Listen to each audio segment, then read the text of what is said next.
So here we are live with JayDreamerZ, Noblenessdee, and Sagi.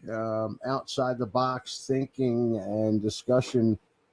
And with all that Crater Earth stuff I was getting into and really had to peel away from it, even though there's some points there I like, there's some stuff I don't. While I was doing that, this guy was talking about how it looked like these craters they were formed by erosion coming up, and that Yeah. and that made me think of JayDreamerZ with his Plasma Apocalypse series and his theories on that, and I just wanted him to get on here and talk about that. Awesome. JayDreamerZ, welcome. Hey, what's up, D? How's it going? Great. Awesome. When you talk about and Sagi and Noble are here to ask questions. I don't want to speak for them. They haven't heard about it as much as I have. I watch Jay's channel often. I'm not familiar with Plasma Apocalypse. Zombies are a big part of it. I did look at the website and I saw how that was like the final phase, I guess. Which on your one? website? The zombies? Yeah. Well, there really is no final phase. It's one continuous story. It never stops. Like, we're a part of it right now. You know what I mean? This is a phase of it. And then we'll roll on into whatever's around the corner until the next reset. And then we get thrown back into the Stone Age / what do they call that? Steampunk era, Victorian, rebuilding of Gothic styles. Yeah, it's just, it keeps on. It's one continuous story that just loops on and loops on and loops on. Awesome. Yeah, I have a feeling that the stuff we're going to look at today is going to make crater moon theory seem so 2000 and late. What do you guys think? I love it. I think it's all connected. Oh, what are your thoughts on the Crater Earth theory, Jay? I first heard about it. Well, let's talk about what it is, right? So it's the idea in general, because everyone has their different ideas about things and their different theories, and we all add a little flavor to the pot. But it's the idea that the moon is sort of a map reflecting back to us our own world. Is that somewhat close? And that we live in one of the craters that's up there on the moon? Yes. And so, okay, so then that crater would be considered our realm. And then various other craters would also be considered other realms as well. I like the idea. I feel like there's, as with all brand new ideas, it constantly needs a little work, needs a little research and touching up from various perspectives and points of views. But so far, I like it. I like the idea that people are looking outward and seeing inward. I like the idea that people are looking out at the moon and seeing themselves because they're looking at the mirror of the sky. The other aspect of it that I find most intriguing is the individual biospheres, each crater being its own biosphere. I also like that idea too. I'll share with you more of like my perspective on things at the moment, right? Have you guys ever looked into or seen the videos that people have done about like the magic Chinese mirror or Japanese mirror? Sometimes it's called. I have not myself. Nope, I'm not familiar with that. I did watch The Ring twice, though, if that counts. Possibly. Well, basically, they have this mirror that they call magic in various Oriental regions, and on one side, it's just a mirror. It's just a circular, flat disc mirror, right? But something interesting happens whenever you shine a light on the back side of it, or I'm sorry, on the mirror portion of it. The engraving that's on the back side of it will project forwards instead of like backwards. It shouldn't even be seen at all. So if this is the mirror, right, and the engraving is on the bottom, and you shine a light on the top, on the other side, it will create an image of whatever is on the bottom of that mirror. Like basically that would be like our world. And then the sky is showing us the light that's reflected from below. Just like so the whole as above, so below applies. I think so. I also like the idea that's presented in the Crater Earth theory that there's these other craters and other worlds, because I like to think about cosmology as being akin to like the human brain. And if, let's hypothetically say that we live on the tip of a neuron within the brain, right? So we would be like the Who's in Whoville, like microscopically tiny or whatever. And around us in the mesocosm, we are used to our world. So we feel like our world surrounds us and this is what it's all about. And this is life and everything is just like our world. When in reality, we might be a lot smaller than we thought previously. Now, if that was the case, that we lived hypothetically on the tip of a neuron in the brain, then there would be other neurons, right? This is a neurological network that sends and receives information from one world or from one realm or region of the brain to the other. And it's interesting because there's a lot of correlations, especially if we live in like a fractal holographic type of a universe where everything is a repeating code. The smaller you get, the bigger you get. The bigger you get, the smaller you get. The But anyway, macro versus the micro, right? yeah. And then this would be the meso, ours, that we're used to, right? Okay, So, yeah, and I can see how that the who you speak of might be original thoughts yeah. or or ideas coming into a conscious level. And there's also like bands that have similar concept, like the Who, obviously, and Okay, yeah. Whoville and all that stuff. So, anyways, on the tip of this neuron, if you look into like the physics of an anatomy of like neurons in the brain and stuff like that, then you'll find that on the neurons attached to like the legs, essentially, which are called dendrites, there are these craters, just like in the crater moon theory. There are these little tiny craters, and they create an electromagnetic bubble or a confinement dome around them just naturally through electromagnetism. Each crater on that gigantic tip of this neuron that's sort of cup shaped, I guess, sort of like kind of flat, but kind of bending up at the sides. There's a whole bunch. There's a whole bunch of little worlds. There's a whole bunch of little openings, a whole bunch of little craters. And what the purpose that they serve is to build up certain chemical information and electromagnetic information and store it for when it's requested or needed for a release, in which case it goes through a neutral point so that those electromagnetic domes go down. The information is then pulled up, sucked up, goes out of our world in the mesocosm. And in the microcosm, if you were to look into it, this is called a synapse, where one neuron is connected to another. And then they have this synaptic activity where they can transfer and receive energy from or information from one to another. And Now that's I got kind a of like, question. I yeah, got go a ahead. question for you. Don't mean to cut you off. No, you're good. Now, are you familiar with the Elon Musk Neuralink thing that he's trying to accomplish right now with the chimpanzees or whatever? I've looked into it a little bit. Yeah. Apparently, I've heard Interesting. recent reports, and I can't verify it. I haven't fact checked it, but I think he used approximately 50 different monkeys, for lack of a better word. I know there's a specific type that he's using. Um, but I heard most of them have died as a result of the testing and or the trials that they're doing. About 6 months, 8 months ago, he put out a video where he was showing some positive results, but since then it's been kind of a failure. But I believe that they've been trying to do this sort of thing since the end of World War II. Ever since then, there's different, everything from MK Ultra to you name it. But I do think that is the ultimate goal that they're trying to succeed, is to connect an interface with our neurologically link us beyond what they're capable of with a cell phone or computer or social media. Even Yeah. though they've made leaps and bounds, they still have leaps and bounds to go. But I digress. Go ahead. No, but I like your point that you're making. Now, think about this. Let's take it a step further, right? If they're trying to gain control of the human population, as is speculated, through introducing and syncing technology with the biology of the human brain in order to basically control or manipulate our thoughts on a more direct level, I should say.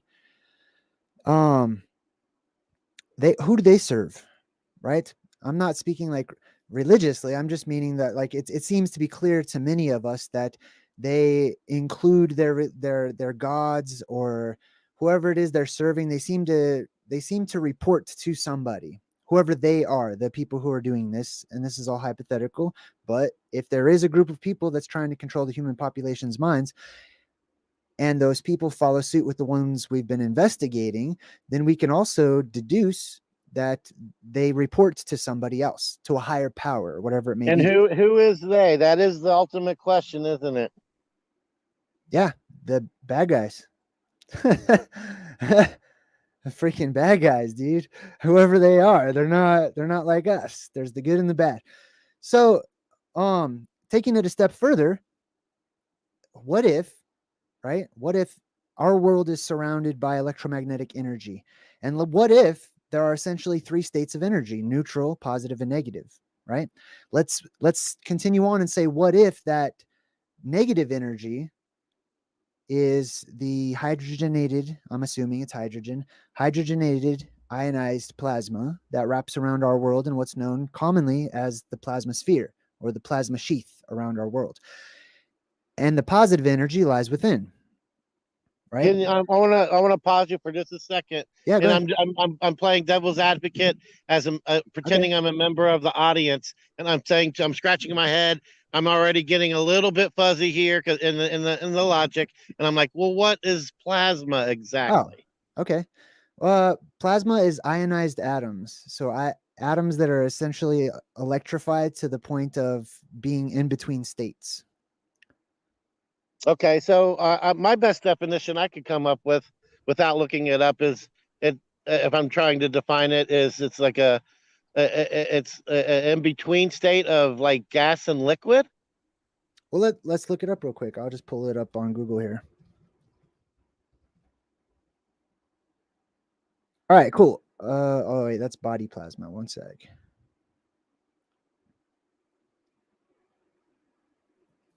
Because I think that I mean when we're using this term, I'm just wanting to make sure that we're clarifying what we're Yeah, speaking on, I agree. making it. Yeah. Let's look it up. Plasma. Boom. All right, so the dictionary, one of the dictionaries says that plasma is in physics a highly ionized gas containing an approximately equal number of positive ions and electrons. Okay. Which Yeah, makes it so different. Which in layman's differentiates. terms, it's electricity. Okay. It's electro. It's got an electrical charge to it. Yes. Gotcha. All right, I'm with you. Okay, so let's call the plasma above bad. Let's call that evil or whatever. I'm not saying it is, but I'm just saying, let's say that that's what's been attributed to evil all these years. Let's just hypothetically say. All right. Um, Or you could even Damn, I go forgot where I was going with to simplify it. that. You could say negative energy, bad feeling. Yes. What was the question that you originally asked? I totally forgot.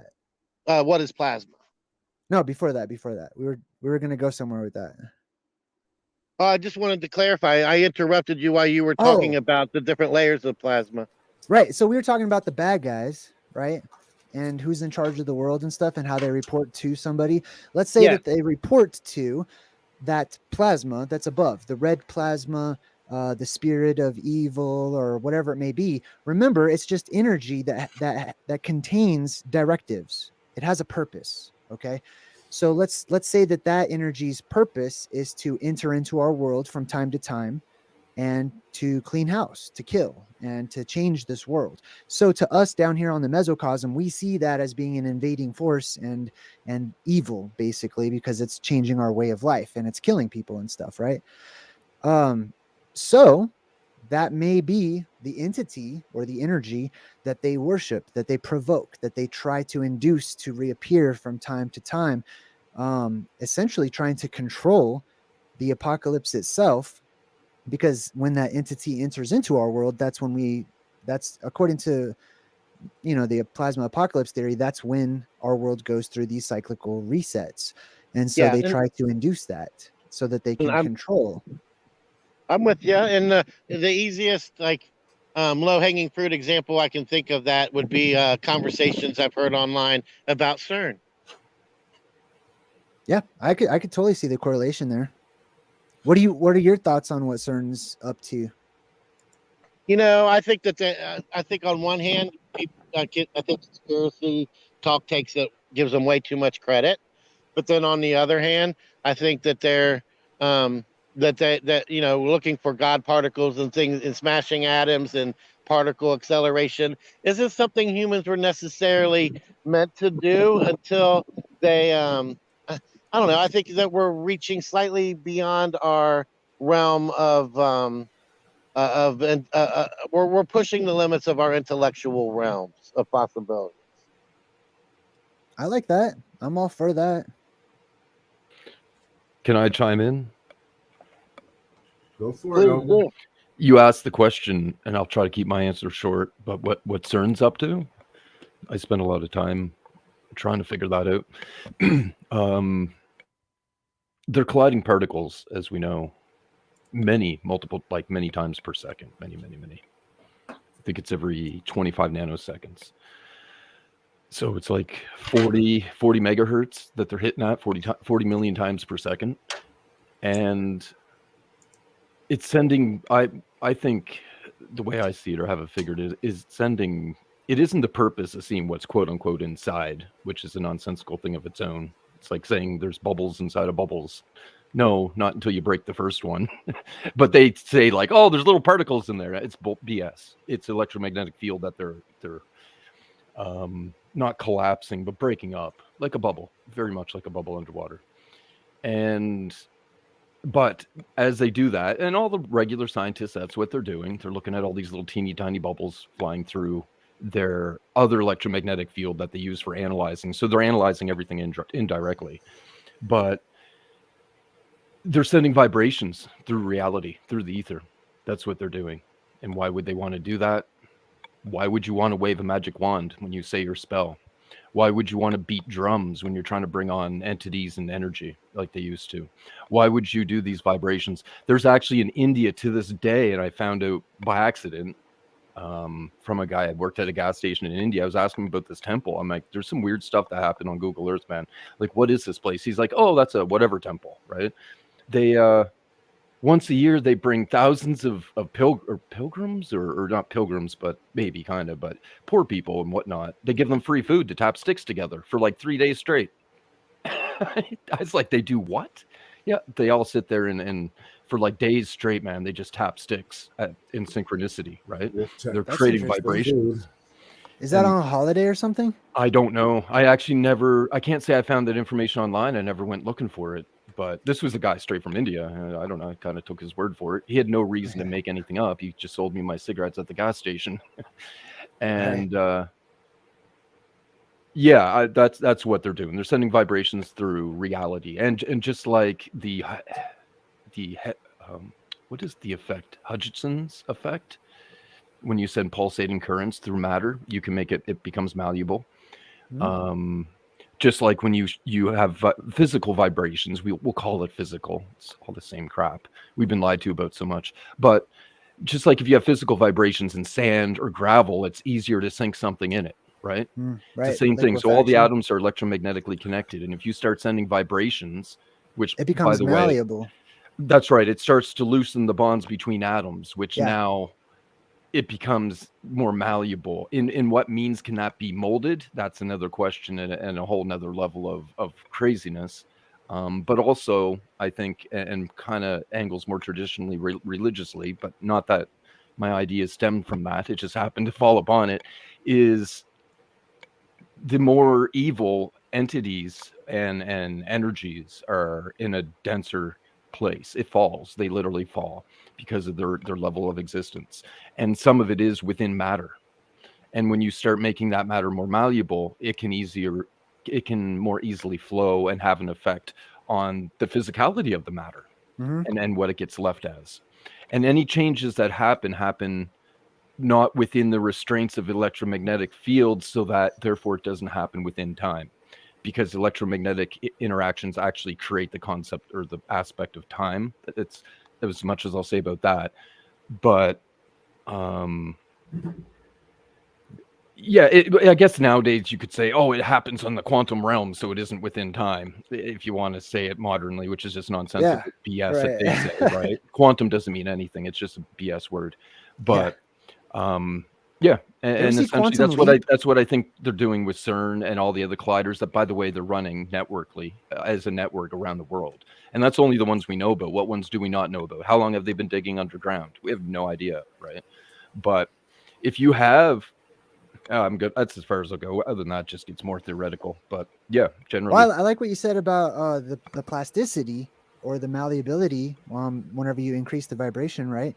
That's literally what plasma means. It's directly related. It's the root of plastic. It means to be malleable and bendy and formless and shapeless, And I or think able to take forms. from what you said, the definition is I'm thinking the reason the plasma becomes malleable or almost fluid is because the charges are so high and neutral. You said an even amount of protons and electrons, which is the negative positive. So they don't have, it's not electromagnetically bound together, right?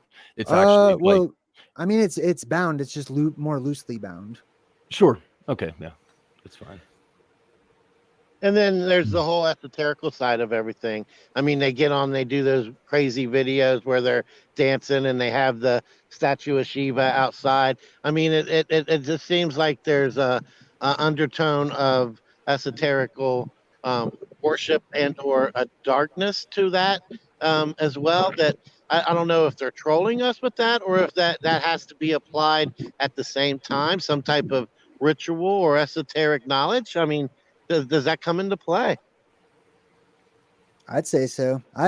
One of my philosophies is I believe everything, and I believe everything has truth and import to it. So if they're dancing, if anyone ever seems like they're doing something that has no meaning, that just means that I'm veiled from whatever the meaning really is, and there's more to discover. Yep, there's definitely more to discover. So where do you start when you start telling somebody about the plasma apocalypse? It kind of depends. That's a good question. It depends. I like to build bridges to other islands, so I got to know where I'm going, and I got to know where that person is. And all I can do is build halfway. You know what I mean? So I've found, because I started off my truth-seeking journey, I guess you could say, very much in a pattern like the world has set for us, which is to argue and to plant your flag and to declare that you're right and that you know, or that I know something and others don't, or whatever. So I got into a lot of debates, a lot of arguing, mostly into religion and stuff like that. But now I find that if I'm patient and I listen, then others will tell me what they would like to have to eat, essentially. Like if we think about talking about a foreign subject, a strange subject, or some taboo or fringe subject that might be difficult in reaching others who've never heard of it, I look at it like having a meal with somebody, right? If I meet somebody and we're going to talk, we're going to exchange food. We're going to sit down and have a meal together. It would behoove me and them if I serve food that they enjoy, and maybe along the way have them try something new on the side or something, and I try to find a common ground. That's really what I'm saying. So I find a common ground, and then you throw out a breadcrumb, and it's like fishing. You just throw it out there, see if they nibble, if they're interested, and then if they are, then you give them a little more. If you give them too much, people get full. They can't eat anymore. They need to digest what's just been said or what's just been offered. And I feel like that's been a better approach for me. And I feel like it's had more success in reaching others, at least not to believe in whatever I'm saying and not to side with me, but to offer them an opportunity to consider something else and to open their mind. Yeah, exactly. Well, with the Mandela effect, I've made the mistake of just shoving it down their throat. But then, that was early on. Now I just back up now and I ask them, and they tell me, and all right, I walk away. I let it go, especially in the Yes. bar anymore. I've got people scratching their head saying, "I need more drinks for this conversation." Yeah. So yeah, I've always appreciated your zeal and your passion though. Like even when you were super on the Mandela train and you're like, oh, that's like the Mandela effect. And I'm like, man, I love that. But that power, if you hold on to it instead of like, I feel like those of us who learn and come to new truths and ideas and knowledge and realizations about life, it's natural for us to just want to bust the floodgates open and say, hallelujah, here it is, You want to tell everybody. Yeah, I mean, not only do you want to tell everybody, but you want the naysayers to side over with us. Yeah. But that's the construct that's been given to us by the system that we live in. They want us to war with each other. They are at war with us, and so if we follow after them and we follow suit, then no matter how much truth we come to, we're still going to be at war. We're still going to be declaring war in order to prove or enforce or inflict our truths upon others. Instead of knocking on other people's doors, we just send out invitation and wait for them to knock on ours.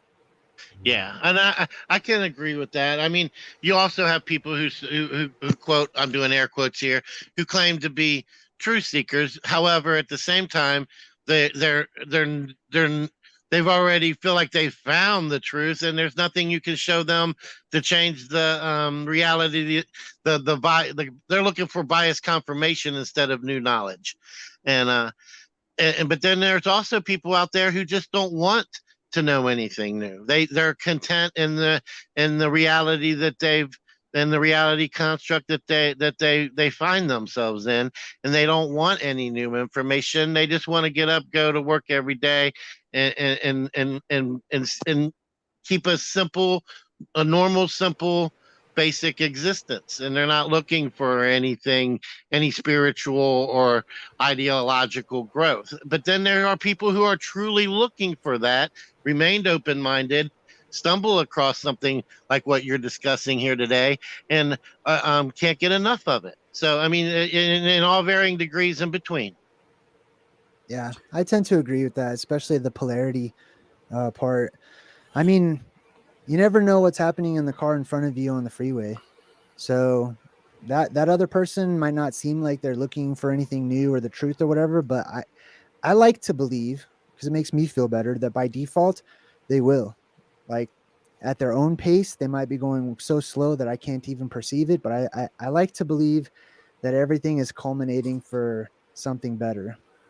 Yeah, and I'm sorry, I don't mean to interject, but I love that analogy of the other car on the freeway, because even if they're not looking now, they may eventually come to a point or a crossroad where they do decide they want to go on a path they've never traveled before. And how many times have we drove from point A to point B and you don't even remember how you got there? All of a sudden, you're just at your destination. You don't even remember the drive.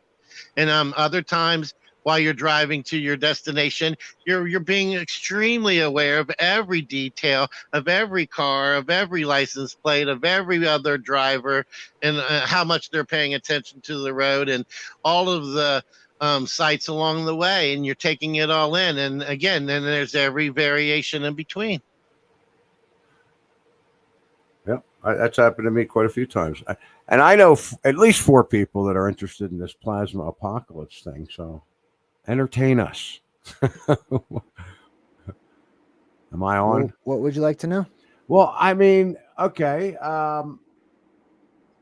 You don't just get sucked up; you also can get sucked down. Now, Yeah, nobody knows what I'm talking about. Okay. So let me establish sort of a little general concept, because I realize I'm totally on a different channel that people might not know what we're talking about. So let's build a bridge, right? Thank you. Yes.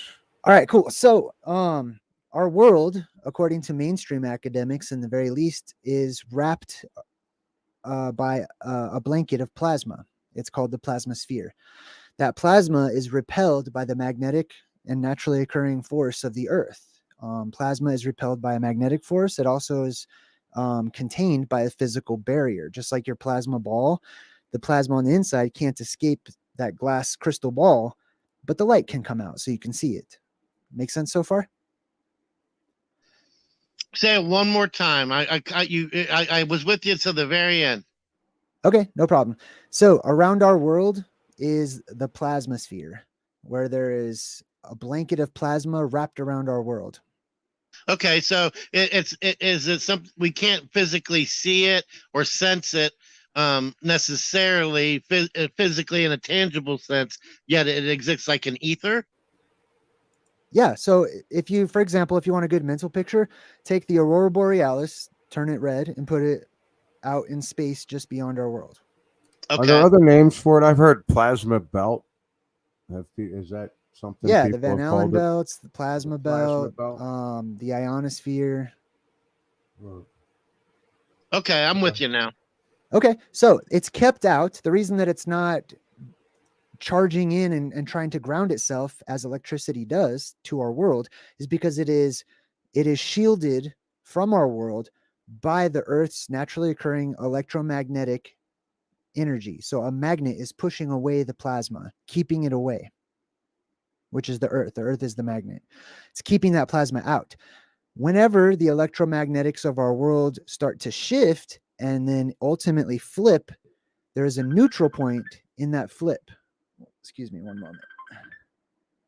That's all right. I'll take this moment to say hello, Armor. I should have said hi a while ago when you came Hey, in. what's up, guys? Just got in from messing with the Hello. snow, enjoying the conversation. I'm just kicking back and listening, warming up a bit. Yeah, Had a I'm little hoping lunch. to. Now I'm having some dessert. I'm just hoping I forget I'm actually on the show. Just Yeah, sitting back enjoying it. yeah, I'm enjoying this plasma talk. Interesting aspect. You could easily say, if you come at it with the Christian aspect, of course, you could say, well, you said about the plasma is like the evil thing surrounding us. Well, of course, as we would say, he is the prince of the power of the air. So that would Yes, tie right into that. That's I totally agree. I love it. And you know what? I do tie in a lot of I started off this little journey, I like to say, in Christianity and studying the New Testament until I had it all memorized and whatnot, and then diving into the Old Testament to get more and to get more, and then diving into more esoteric books and extra biblical books and books that are referenced in the Bible and so on and so forth, right? And yeah, man, Christianity and the other religions as well. It's just that I'm more familiar with Christianity because I was a part of it for so long. But yeah, you can definitely see, I could see a lot of the correlation between the two. and that would tie in with what you're saying about, their object is to keep us separated, keep us fighting. I've said many times I don't really like the term Christian. It can be, like any other label, people immediately think something when they hear the term Christian. So I use the term very loosely about myself, as many of the people who listen to me know. Many of the people who listen to me wouldn't consider me a Christian, really, to be honest. But where was I going Ultimately, with an object defines itself. Oh, I learned over the years in my studies also, because I looked into many different religions, many different philosophies, many different things. And like I've said many times, there's truth in all of it. So if they can keep us Mhm. fighting over quote unquote God, they win. Yeah, Because we're never going to come together and share the little bit of knowledge that's in everything to yeah. find the whole truth. So And we have to that's be open actually minded. there was a verse in the Bible that was one of the doorways that opened up to take me into a different direction in life. And because I was studying 1 Corinthians 13, commonly known as the love chapter in the Bible, and it says love believes all things. And every time that I heard anyone explain that, they always put in a little asterisk and says, like, I mean, this doesn't mean that it literally believes all things, because God doesn't want you to be gullible and this and that, which I understand. But on the other hand, it says it believes all things. And if the enemy, or our enemy, or those who we would consider the bad guys, if their design is to divide and then conquer, or to separate and to continue this illusion of separation, what would happen if I just started believing everything that everyone told me? Like, not believing all of the specifics or the semantics of what they're saying, but believing that there is motivation for them behind whatever it is they believe, or however they act, or whatever they feel, or whatever they say, that there is ultimately something that is motivating them. And to me, that something is truth.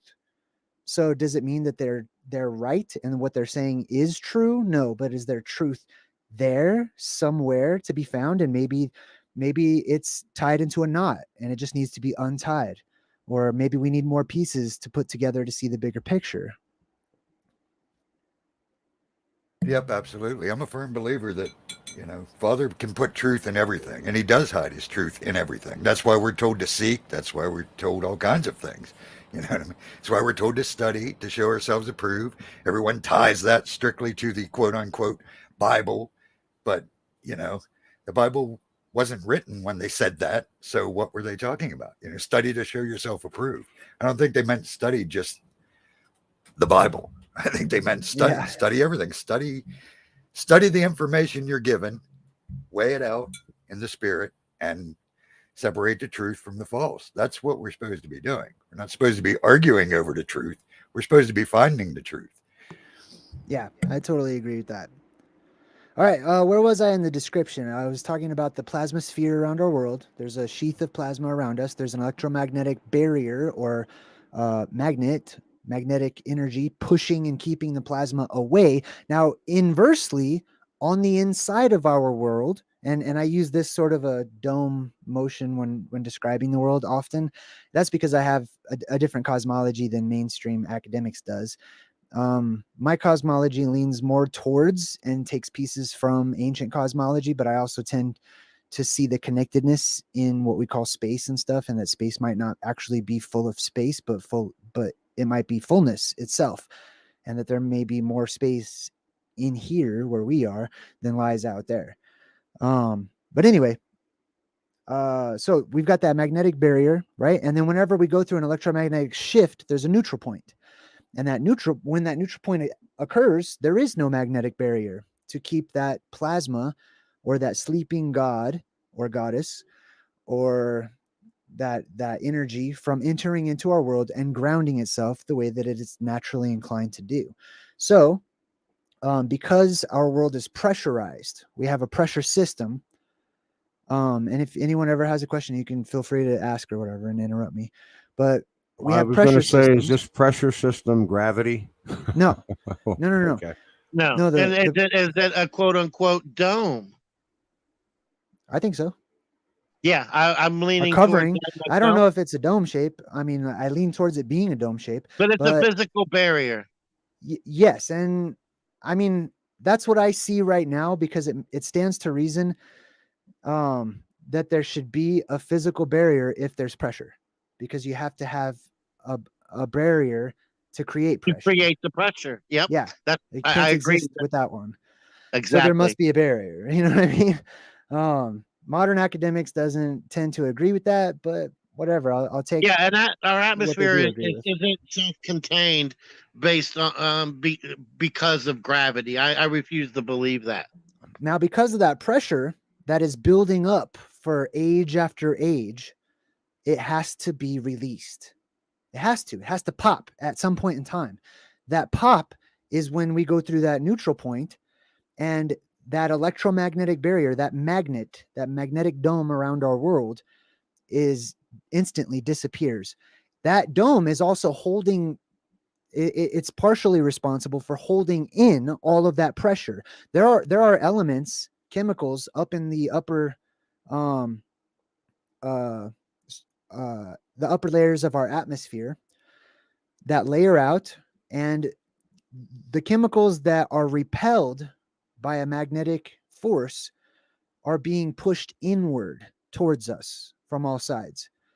And whenever so that pressure is there's stuff on the inside that is pushing up against the dome of the world or the sky of the world. And then whenever that neutral point goes away, all of what's holding it down goes away, and all you have is the physical barrier. Okay. So All right. there's the invisible aspect, which is the magnetic, and then there's the physical aspect, which corresponds. When you take away the spiritual or the invisible aspect of it, then all of that pressure goes up to the apex, which is the top of the world, or the North Pole or the North Star, and blows outward, explodes outward. Imagining a steam kettle. It depressurizes this world. Yeah, just Yeah. like a steam kettle. That's why they show you. I think that's why they show you the steam kettle symbolism in so many movies, specifically at the beginning of it when everything's about to jump off and you hear the whee, it's going off, and there's not really a reason to have that in the movie. That's one of Except many for to different give the symbols. symbolism of it, right? Right, exactly. And so the world depressurizes at that point in time. All of this, it has lots of domino effects to it. What happens to our atmosphere when it rapidly depressurizes? It expands, which means that all of the air in our world will instantly become mist or fog. In And Islam, it's seen as a great smoke covering the world. putting that steam kettle analogy even further, huh? Yeah. And then and the next step we would take is what happens to the atmosphere itself when it's depressurized from a central point. It's just like pulling the plug, but it's upside down in the bathtub, and all that water starts to swirl around. All of the air and all of our atmosphere starts to swirl around, creating a tempest or a world storm. And wind speeds that are hurricane force or greater, and things get lifted up and caught up in that windstorm, in that world storm, in that tempest. And I believe also that there may be the possibility that whatever it is that is holding us to the earth, or responsible for us sticking to the ground, or however people want to describe it, that condition may go away or disappear for a small moment in time. And if that happens, in addition to the winds that are blowing around, things will get sucked up or caught up into the sky and get sucked upwards. This also Yeah. creates a vortex right in the middle. Where I looked at your website right before we went live. That's when everybody lifts up, if I'm not mistaken. Correct? Yeah. Yeah. Can we bring up your website, or do you have like Yeah. an introductory video that kind of gives you a brief synopsis of what you're trying to explain? I do. Let me see if I can figure out how to share that. One moment. Oh, I do. Check this out. Let's see if it works. I was just going to say, I have no idea how to do that. I can bring it up myself. Oh, is this I it? want to see if you can do it. Hold on. I think I might got it. I might have it.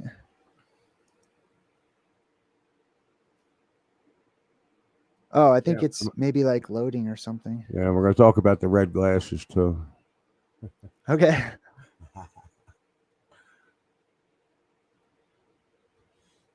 Is it loading? Because I can pop it right up. Yeah, you can go for it. I don't know what it's doing. Still want to see if you can do it.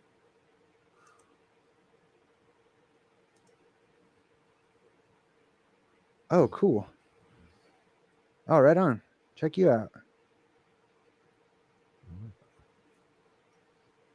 That's my website. This is Jay here. I'm all freezing up here. Yeah. So yeah, the website's pretty cool.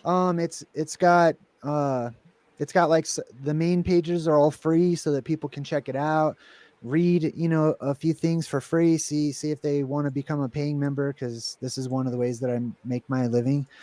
And if they're paying members, then they can use there's a chat interface on there. They can send me messages directly. They can message each other. They can create group chats. There's the Esoteric Library, which has over 10,000 PDF volumes of esoteric works.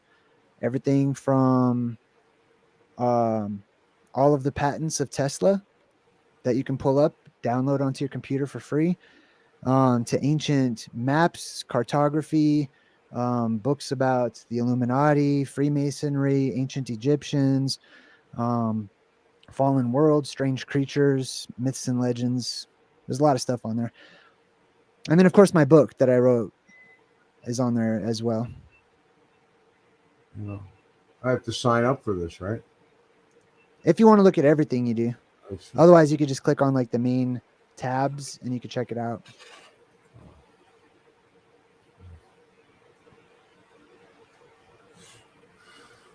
Okay, so while you do that, just going to go ahead and a little more Right. detail into what happens Go, next, get back. right?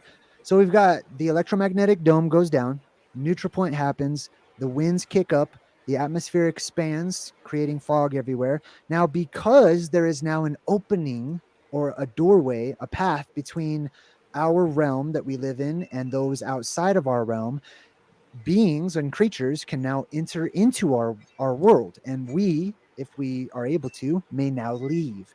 This is the moment where the door is open, and those creatures up there, from what I refer to as the macrocosm, when they leave their abode, when they leave their neighborhood of the macro and they enter down into their micro, the smaller world, they're gigantic. They're huge. They're enormous. And we are tiny in comparison.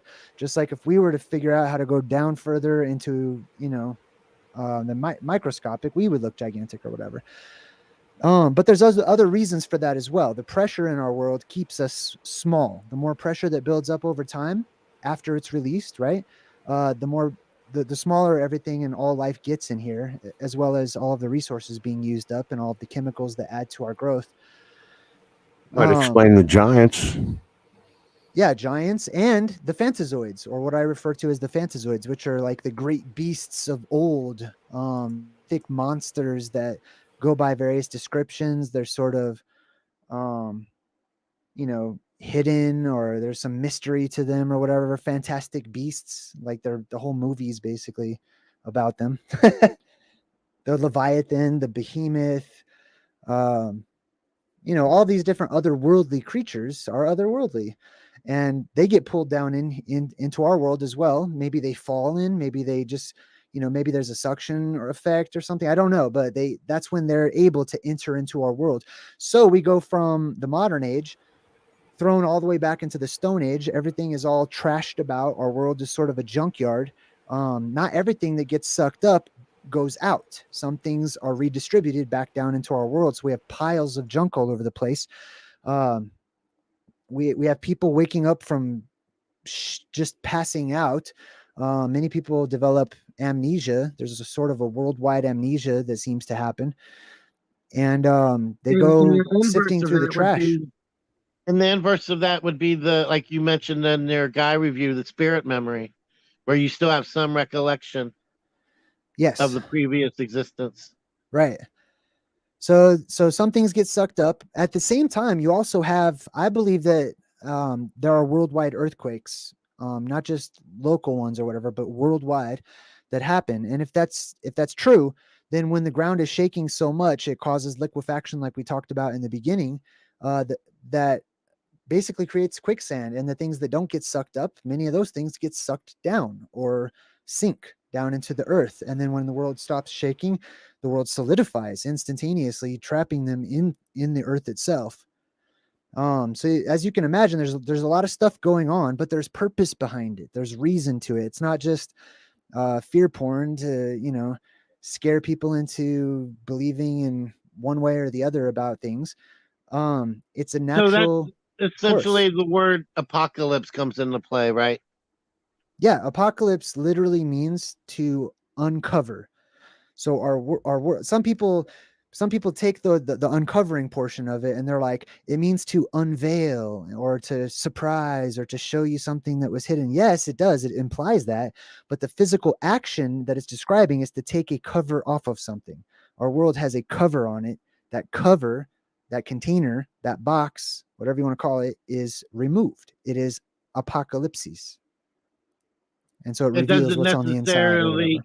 It's not necessarily doom and gloom. It may just be it's the last part of the cycle, right? Or the first part of the cycle, however you look at it. Yeah, the looping point is where the end and the beginning meet, right? And you said something about this is also when you get out. And I remember hearing in one of your videos saying, "Hey, getting sucked up might be the way out." Yeah, it might very well be. I mean, it's I believe that NASA and the other space agencies, that their ultimate goal is to leave, is they're building rocket ships to get the hell out of Dodge and to gain or regain their immortality, or to travel to other worlds where they can dominate under a blue sky once again. They don't want to be here when there's a reset and the playing field is leveled and there's, monsters to deal with, and the conditions aren't favorable for them and what they would like to do. They would rather come in as the gods and establish dominance and start the story all over again. And this is also corroborated in ancient texts like the Enuma Elish that talk about the Anunnaki or whatnot.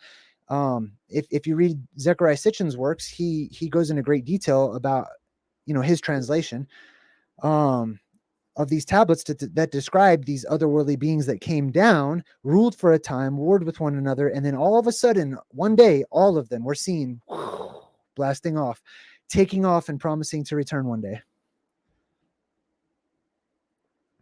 That was a lot their to absorb. apocalypse. I mean, you started off with the whole neurological drop, the drop in the neuron, and you took us all the way through that journey. Then I'm just trying to go back through in a nutshell before I think I'm already starting to lose my original thought here. Hold on, bear with me. Okay. So I guess I'll come back in a minute. Go ahead. Let me I answer. was trying to bring it back full circle to the beginning of your thing, but I lost my train of thought. Yeah, let me just answer Bob real quick. That is, I can't type in the chat, so 1 Corinthians 13:7 is that verse, Bob, that he quoted about love believes all things, bears all things. I'll read it to you real quick. It is, beareth all things, believeth all things, hopeth all things, endureth all things. It's the end of the sentence, which actually begins above that, because it's commas the whole way down through. That's a period. So the sentence actually begins clean up in 4. Loves. Now, this is one of my most hated Mandela effects. They got charity everywhere, but that ain't charity. That's love. I don't care what this thing says now. Love suffereth long and is kind. Love envieth not. Love vaunteth not itself, is not puffed up, doth not behave itself unseemly, seeketh not her own, is not easily provoked, thinketh no evil, rejoiceth not in iniquity, but rejoiceth in the truth, beareth all things, believeth all things, hopeth all things, and endureth all things. That's the complete sentence that he was quoting. And that's a Mandela effect, and Jay remembers it as love. Oh, that's and, a bad and it's not love. One of my most, I can't stand it. Did you know that was a Mandela, Jay? And it's charity. I'm like, no. Yeah. Well, if you continue on reading, there's a really interesting part that seems like it's a part of what I'm discussing, where it talks about how now we only know in part, and we only prophecy in part, and we only understand partially these things. But a day will come, according to the Bible, when we no longer know in part, where mysteries are revealed or exposed. And I believe that this is the final part of the plasma apocalypse. Is you have the red plasma that comes in, all the scary stuff happens. There's, electricity everywhere, creating mountains and terraforming and petrifying things and causing all kinds of chaos and havoc. But then you have the end of it. You have when that electromagnetic barrier goes back up and is reinstituted. Remember, it pushes away the plasma, so it cuts it. It cuts it off from its source and its programming or its directives or whatever, trapping inside that which is already entered in. But then you have the blue beam, which comes from Mount Meru. So let me just start at the beginning with that one. If people research ancient maps of the North Pole, inevitably they will find land. Yes, so you'll find land at the North Pole on various maps, and even on the very first globe, or the oldest globe that we have in our possession, you see that there are 4 lands at the North Pole. And academics today makes excuse for them not being there by basically saying that mankind believed in fairy tales and the land was unexplored, and they heard a rumor that there was land up there because there were stories or whatever, and they basically say that it's a lie. And yet it was widely accepted across the realm that land was there. People have Yeah. documented their excursions and their trips and their journeys to the land at the North Pole. And there are detailed journals describing their journeys through that specific point. Yes. And not just a Spanish cartographer, not just an Italian cartographer, not just a European cartographer, or all the different ancient cartographers displayed it in not exactly the same way, but very similar ones. Yes, exactly. So traditionally, many of these maps of the North Pole and every description I've ever come across has a central mountain. There is a mountain that goes by various names. This is the quintessential holy mountain of the world, not a regional holy mountain because there are, but an original, an origin of this holy mountain or construct that lies at the middle of the world, which would be right at the top of the world in mainstream academics, which is the North Pole, right under the North Star in the center of the world. This mountain is said to be a high and lofty cliff. I believe that it is the inner earth entrance, according to all of those stories and different accounts. People have gone to the North Pole and they have entered into the earth. There is a hole.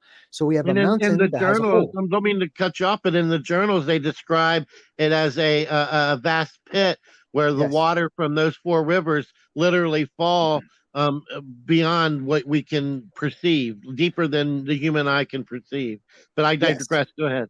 Yes. So, according to many of those accounts, those people who have journeyed into that cavernous opening, because that's what it is, it's a cave. It's a gigantic, huge cave.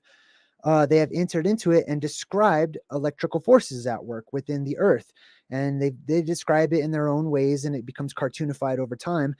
But the reality is that all of these accounts share similar instances of an inner earth sun or light on the inside of the earth in the form of electromagnetics. When we go through that electromagnetic reversal, right now, that light, that plasma around us is coming downwards towards our land. Okay. So imagine we have like a dome structure to the world. The plasma above us is spiraling or swirling around and downward, right? Which the light, I didn't really get into this because it's more complicated. Like a drain. Yes, when just you like a watch drain. Yeah. And so when it reverses, it goes up. The light goes up, the energy goes up, and whatever energy is inside of the world releases through all of the tunnels in the world, specifically, but not limited to that main exit or entrance into the world at the North Pole, commonly called Mount Meru, Mount Sinai, Mount Olympus, the mountain in the midst of the waters, the mysterious island. There's so many names for it. What that does is it shoots plasma upwards, straight up to the sky, and it creates a beam or a pillar of light, a blue beam. I believe that it's blue. It seems to be personified as or colorized as blue throughout many descriptions. Sometimes a greenish blue, sometimes a whitish blue, or a baby Is blue. this in any way correlating with the Aurora Borealis?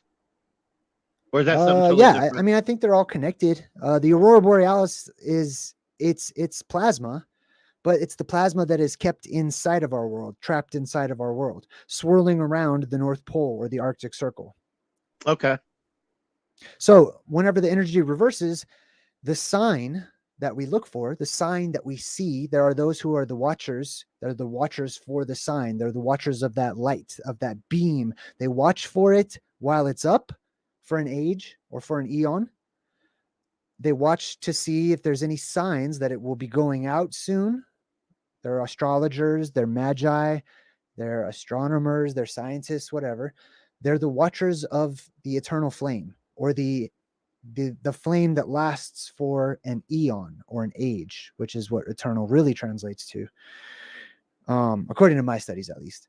And when you have that beam shooting up into the air, that's the signal, like the bat signal, that the electromagnetic dome has gone up, that the polarity has completely reversed, and that the bad guy has been cut off. The dragon that's entering down into our world has been skewered by this sword or arrow or beam or pillar or beanstalk, or you know what I mean? It's A, described in so bl- a many different blast? ways. Is it like a blast of energy?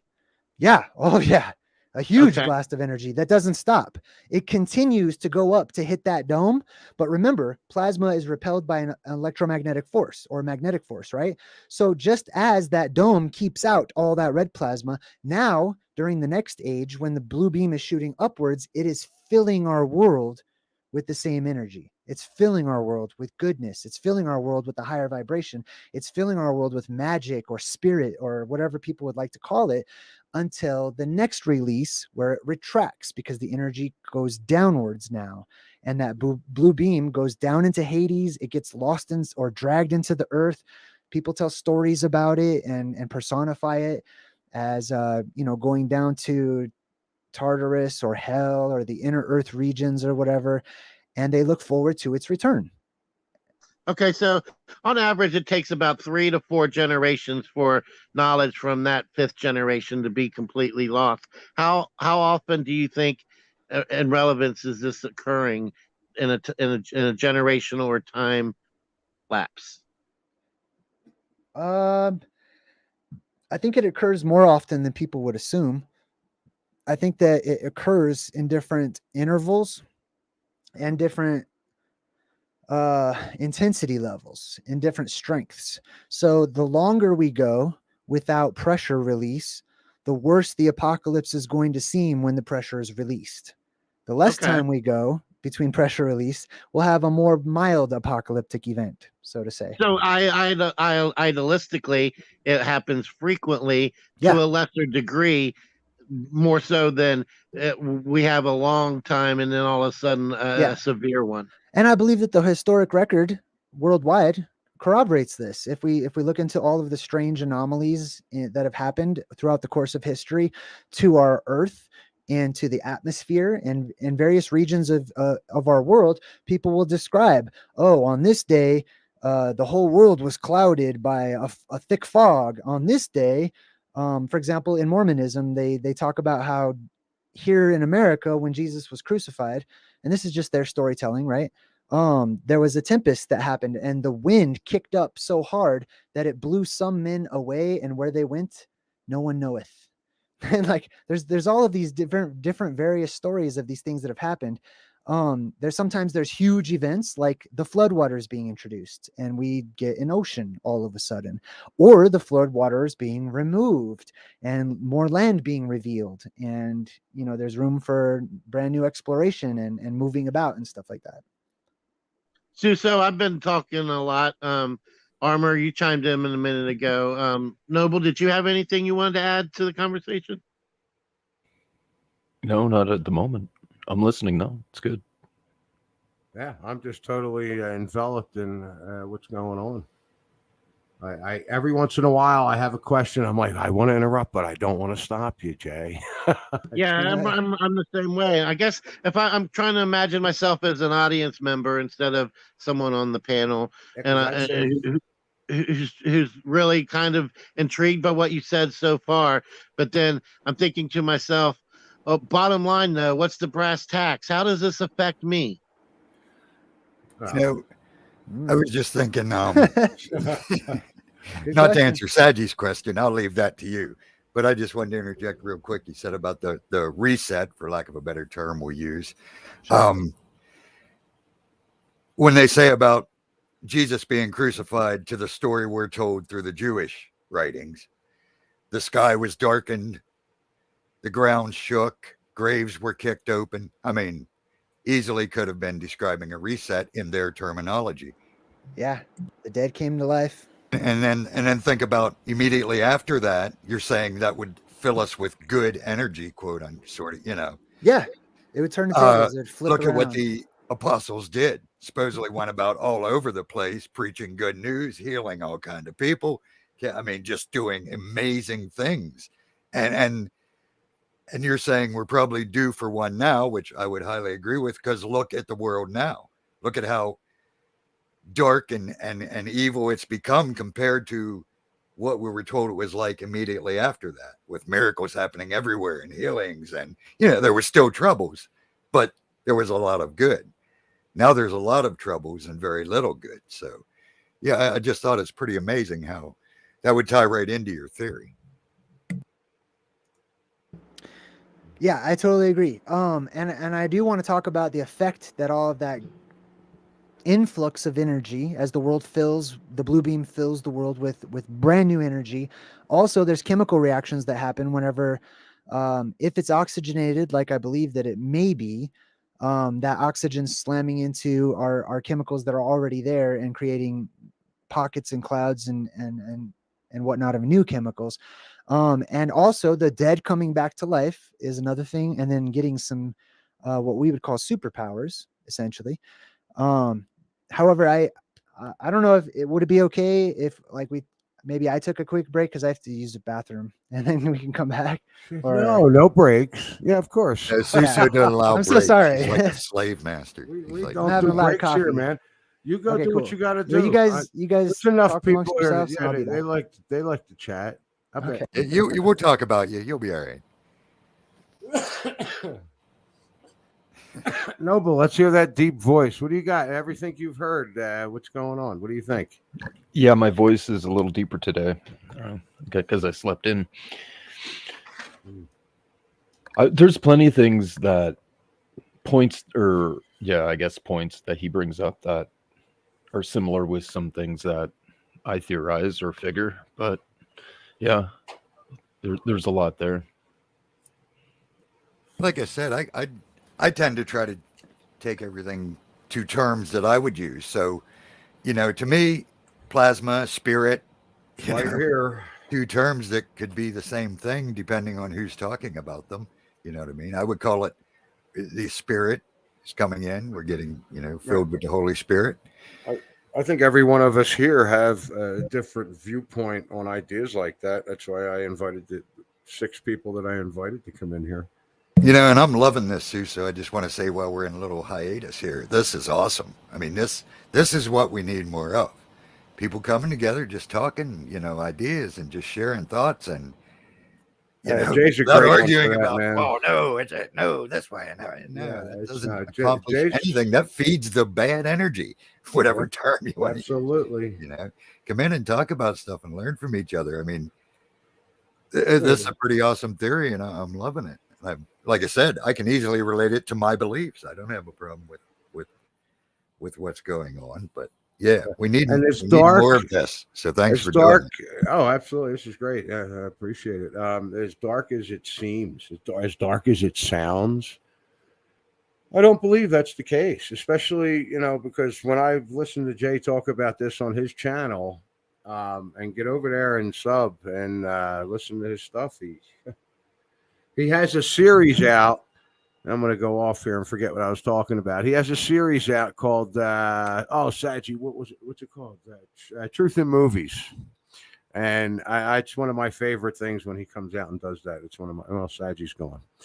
So I enjoy that series. I enjoy listening to his stuff. Get over there and sub. He's got some out of the box things to talk about. And he's a good one to keep the conversation going, and he's right there on his theories. I don't even like calling them theories. Should I let Sagi back in? No. Oh, I was going to say, we usually make him wait and eat some M&Ms for like 5-10 minutes, but never mind. We'll get. Hey, hi, Bear Lamb. Hi, Lothar. Thank you, brother. Father's blessings to you as well.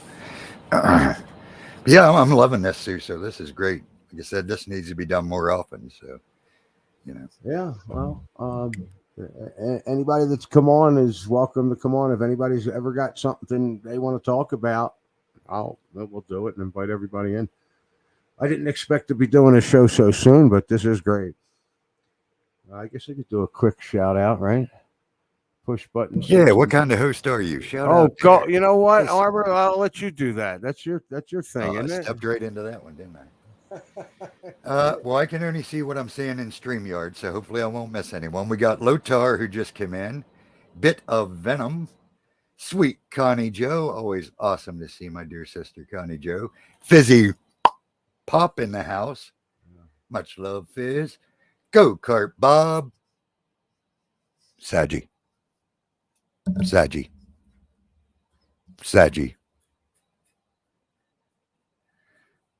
All right, never mind. Are we glitching? I don't get it. No, Sagi's supposed to be going, but whatever. Good help's hard to find. Renee Garcia. I hope I said Renee. I hope that's correct. Garcia. Scrolling. Suzanne Casey. I haven't seen Suzanne in forever. How you doing, girl? Eddie Von Kuhn. Pushing button 62. And I believe that's all I can see. Let me go to the bottom and see if anyone popped in. Nope, that looks like that's it. Thanks for being here. Oh, I hope you're enjoying it as much as I am. Interesting conversation. Yes, Sagi's tired from playing What the Dub. Probably, Eddie. You know, they run him ragged. You know, if you don't show up, then all of a sudden there's a great conspiracy. We're starting our own thing. Oh, it's insane. It's insane, dude. All right, I think I'm back, guys. Can you hear me okay? Yeah. I sent Suso a link in relation to Where's that at? something you brought up earlier, or you guys all brought up. Email.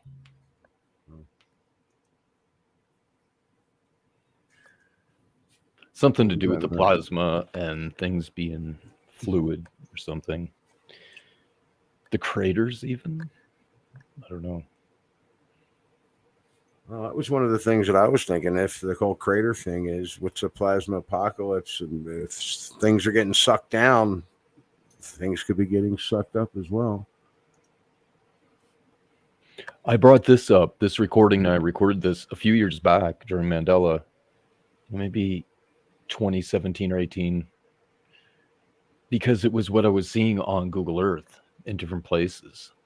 Like, things were bubbling from below and leaving this, you know, or just sort of freezing in this moment of it. And then when I seen this outside, I was like, that's exactly it. That's exactly what I was thinking. It's from heat from the bottom. You can mute it. There's no audio.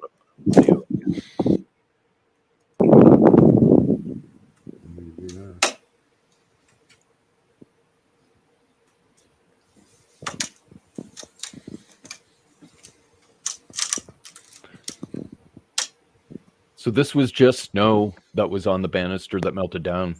And what happened is the banister heat up more than the snow itself would heat up.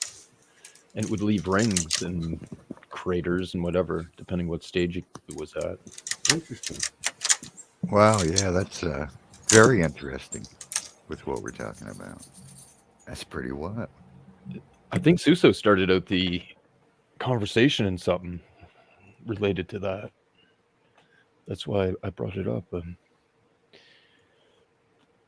I think also like that's a perfect example of like, you know how they refer to predictive programming when, or if you're reading something that is or a movie that comes out that is describing something that's going to happen in the future, and it really resonates with people. Like, for instance, a great example of that would be The Matrix, right? And or 1984, George Orwell or whatever. When those movies that or books, whichever way you want to look at it, they make such a profound impact on society because intuitively we see the truth in it, even though it may not have came into fruition yet. It carries so much truth or boldens so much possibility that it seems like such a natural possibility that it resonates with the society versus something like you know, like I don't know, Star Wars, where yeah, it gets popular, but we don't necessarily see it on that same level of being a possible reality as much as it's just a fun fantasy to watch. Do you guys see what I'm trying to say? I smell what you're cooking. I'm back. Sorry about that.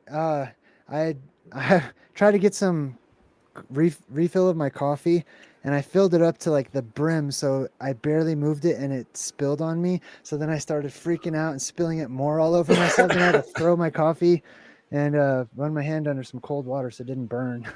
Oh, That's jeez. never good. Never good. God, Yeah, I know. been there, done that. Yeah, I was in a hurry. You need a break. Take a break. Take as long as you need. Anytime. You're good. Especially with the burns and scars now. Yeah, that was a good one. What are you guys talking about? We're just jacking about goofy stuff. Noble showed a cool little video though. Show that to him, Suso. It's Yeah, a video coming he up. took of the That's way what I some was snow getting. was. Should have left it up. Yeah, I referred to this as bottom melt, as if the heat or the energy comes from the bottom and melts things, right? And it was sort of ties into what you're saying about the energy being in the center and coming outward. So yeah, it's just an interesting video. It was similar to what it was seen on Google Earth. That's why I started recording it. I'm like, that's it. I think the banister heated up and melted the snow more, more heat than the snow was getting from above or holding, And it melts and it leaves it rings and craters, and it's weird. Natural effect. That is pretty interesting. I like looking at the small scale of things to get ideas for the larger. Yeah, they're all related, all interconnected completely.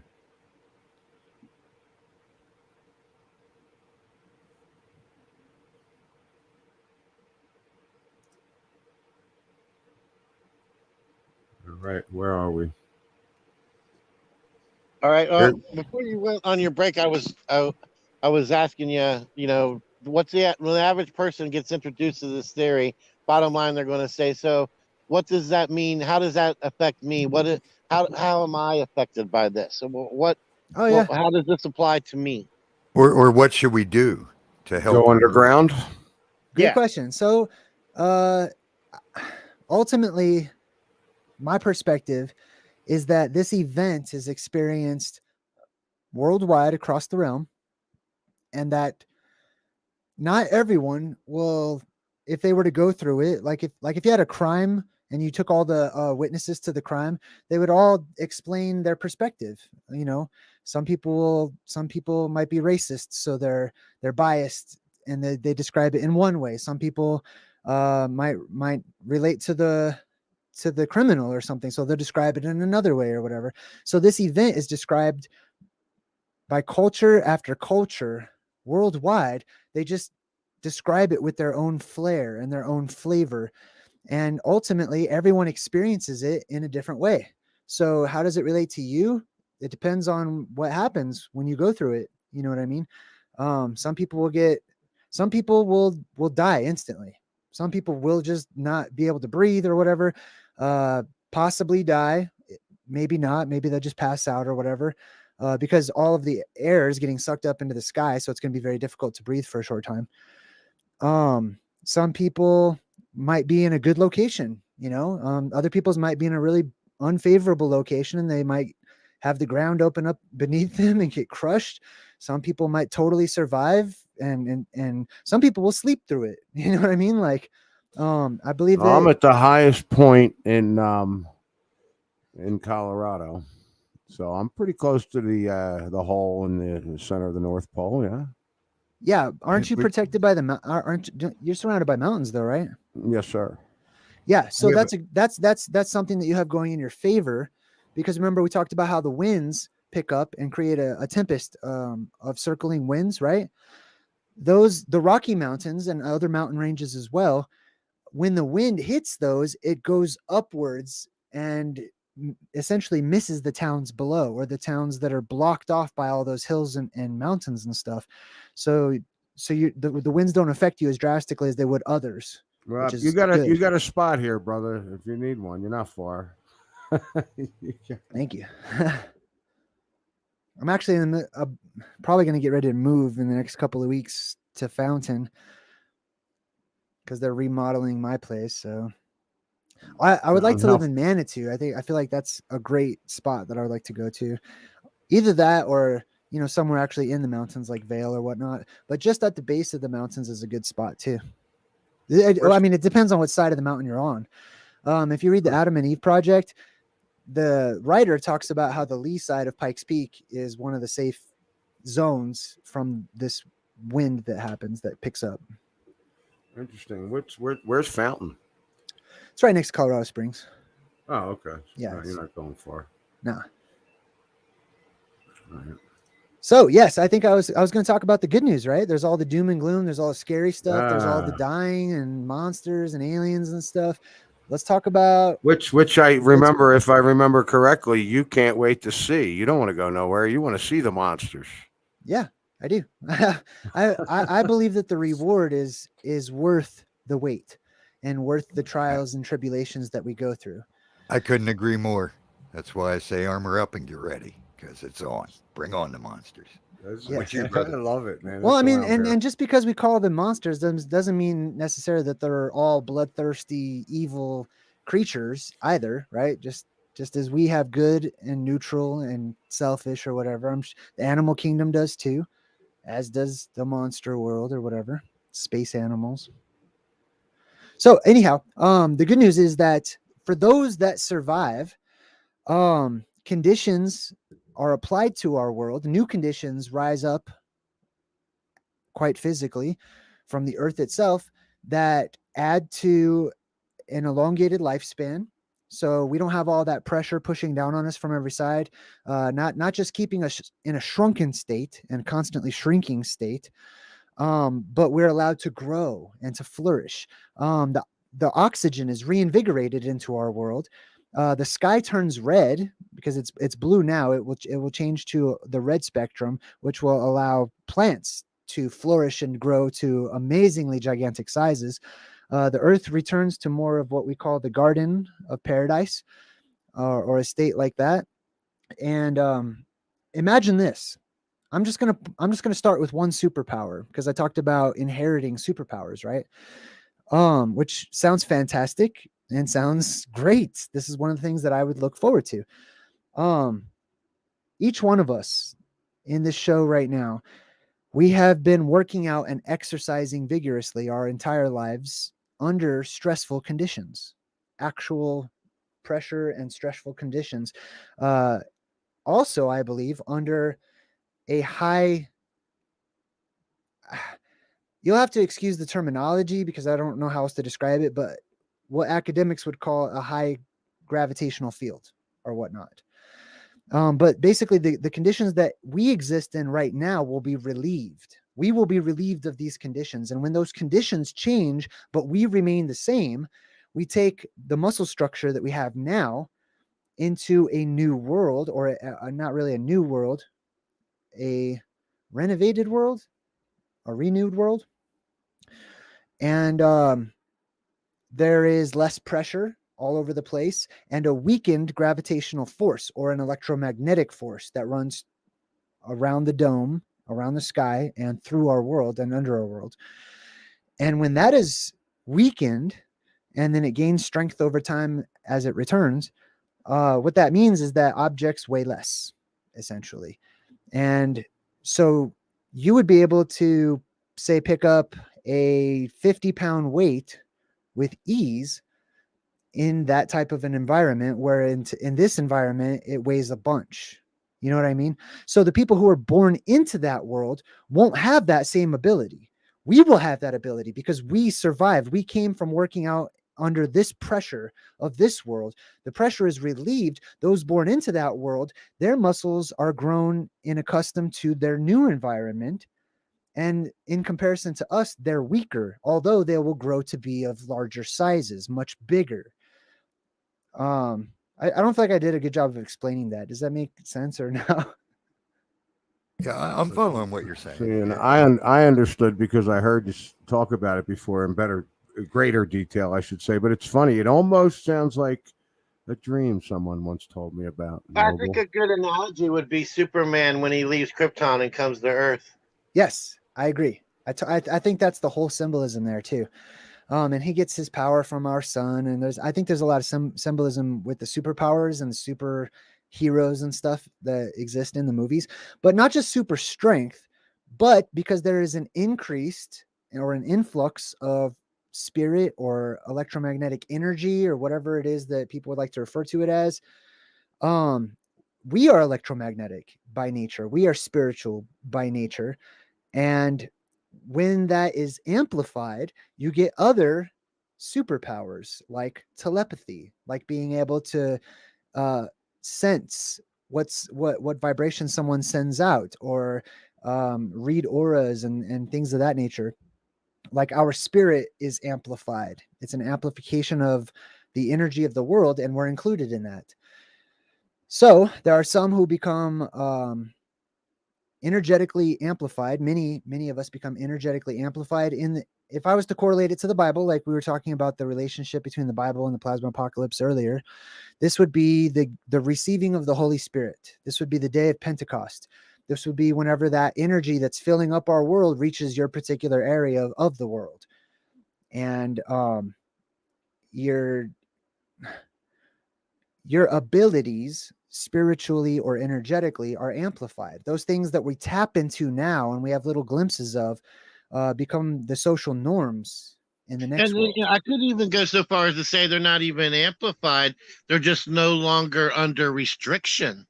We already have them. We're just not. They're not no longer being suppressed as much. Right. Yeah, totally. I would think you're both right. One is causes an awareness, and the awareness makes you capable.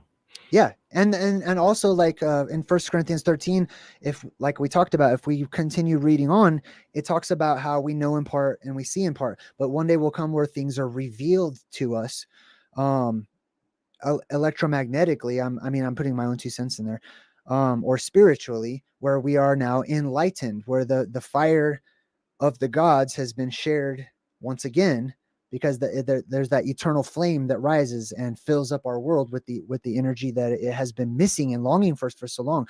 Now, does that mean that evil is completely eradicated? I don't think so. I think the scales just tip before it starts to balance out again, and then tip the other way, right? And then it'll balance out again, and it'll tip the other way. So when we go into this golden age, which is how it's been referred to in times past, it tends to be more wonderful. It tends to be more pure. It tends to be more genuine and good-hearted and follow suit with things of that nature.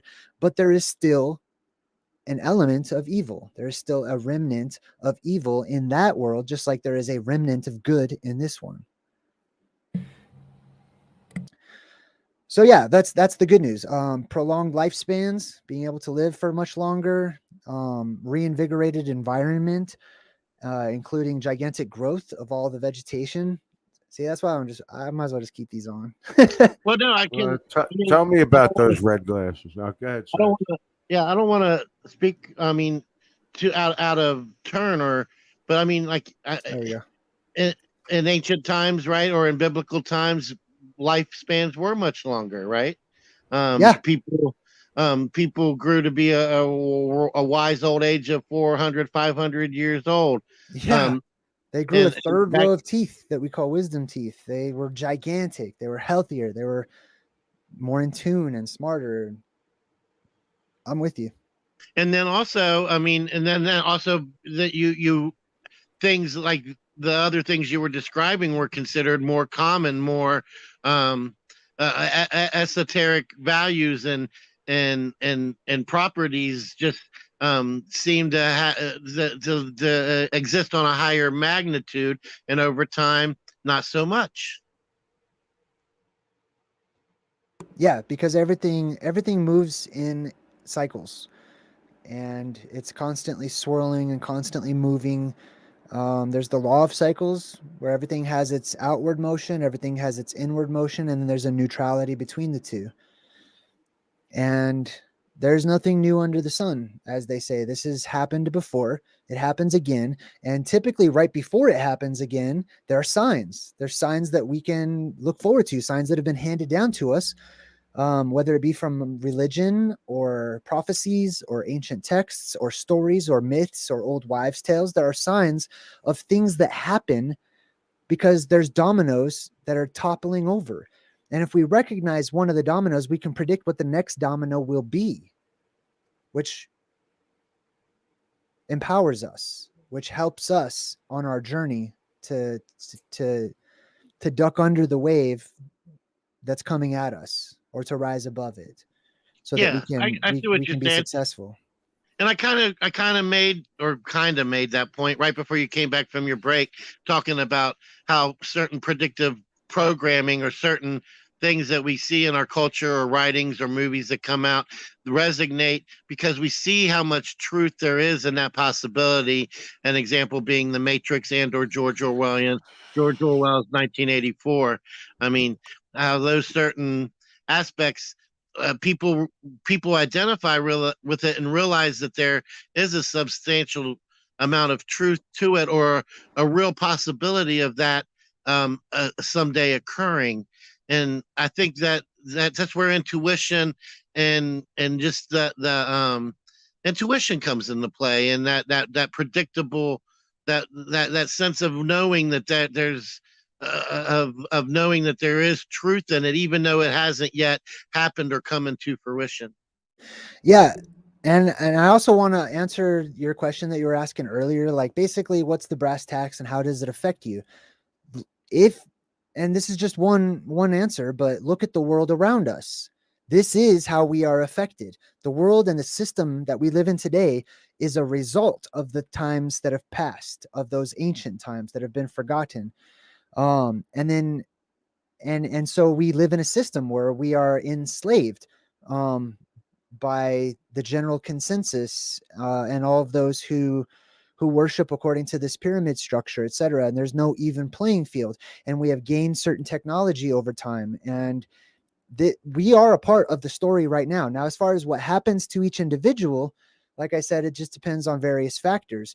Some people may survive and become leaders in a new world by sheer luck or chance. I don't know. I'm not sure. But it's up to each individual to take it and to name it how they see fit, however fits into their life. And that All was right, yeah. a part of the description when I was doing the truth in movies about the never-ending story. The whole answer to the problem of the nothing storm that was happening to this Fantasia world was to just put a name to what was happening, put a name to this Sophia or this wisdom or this princess that's locked in this tower, this light that is being kept, that's esoteric right now, that one day will reveal itself, is to put a name to it, to bring it back into the memories of the people so that we are reminded of it. And this is a prophecy that in the end times, or the last days before the reset happens, that energy, that vibration will ramp up, which means that those who share in a selfish energy or a negative vibration, their energy will ramp up, giving rise to wars and rumors of wars and fights and trafficking and what do you call it? Like gangs of people grouping up, and when animals do that and insects do that. Swarm? Hive mind, you mean? Swarming, yeah, Hive mind. swarming. So lots of swarming happens when creatures become agitated energetically. They tend to swarm together. We see that reflected in the world today. It's one of the signs of the times coming upon us, is to see this, is to recognize the swarming that happens. And then the wars and the rumors of wars and stuff. But on the other hand, there's also the amplification of the good energy, which gives rise to prophets and seers and dreamers and people who seem to just get information out of nowhere, or all of a sudden become more spiritually in tune. And then there's this sort of movement that is more sort of new agey, I guess it would be labeled as more like new agey or whatnot, where people, small pockets of people, I should say, start to wake up. They start to become more aware and more concerned with their own awareness and And you questioning can things. definitely see that happening now, and more so even as each year passes. And it's Mhm. almost as if the negative energy is being revealed or purposely revealing itself. I'm not sure which is the case. I think it's building up before it pops. Just like a light bulb tends to flash and get super bright right before it breaks or whatever, or goes out. That's just one Yeah, theory that I I have. could dig that analogy. Yeah, so there's those of us who are we belong to those pockets of the old energy signature. That old energy signature is the light. It's the light that lights up the world. It's the tree of life. It's personified as various savior types like Jesus and Krishna and whatnot. And it represents that light, that beam, that pillar represents the goodness of the world. And we are a remnant of that goodness because the light is now gone. So we are the remnant. We are the pockets. We are the lost tribes, or the lost boys from like Peter Pan, I guess you could say, and then we will soon become the majority when that light returns, because the light will manifest after its kind, or we will manifest after our kind and be more of our origins, just like there are those in this world. Like the Bible says, the God of this world, or the God of the modern times, is the bad guy, essentially, or Satan. Because that the light that represents the saving force, or the energy, or the spiritual aspect of the world, everything that is seen as pure and wholesome and good, is now gone. So the new energy that is in this world is all of that red plasma that has been trapped inside after that light has left. The cat's away, the mice will play, and all that red plasma has procreated and gone about. And now most people, at least that's how it seems to me, many people, the majority, are of their father. They are of their energy signature, which is that red plasma. But then when the blue plasma, and of course each individual, they can describe this in their own words, as we will, and we always do.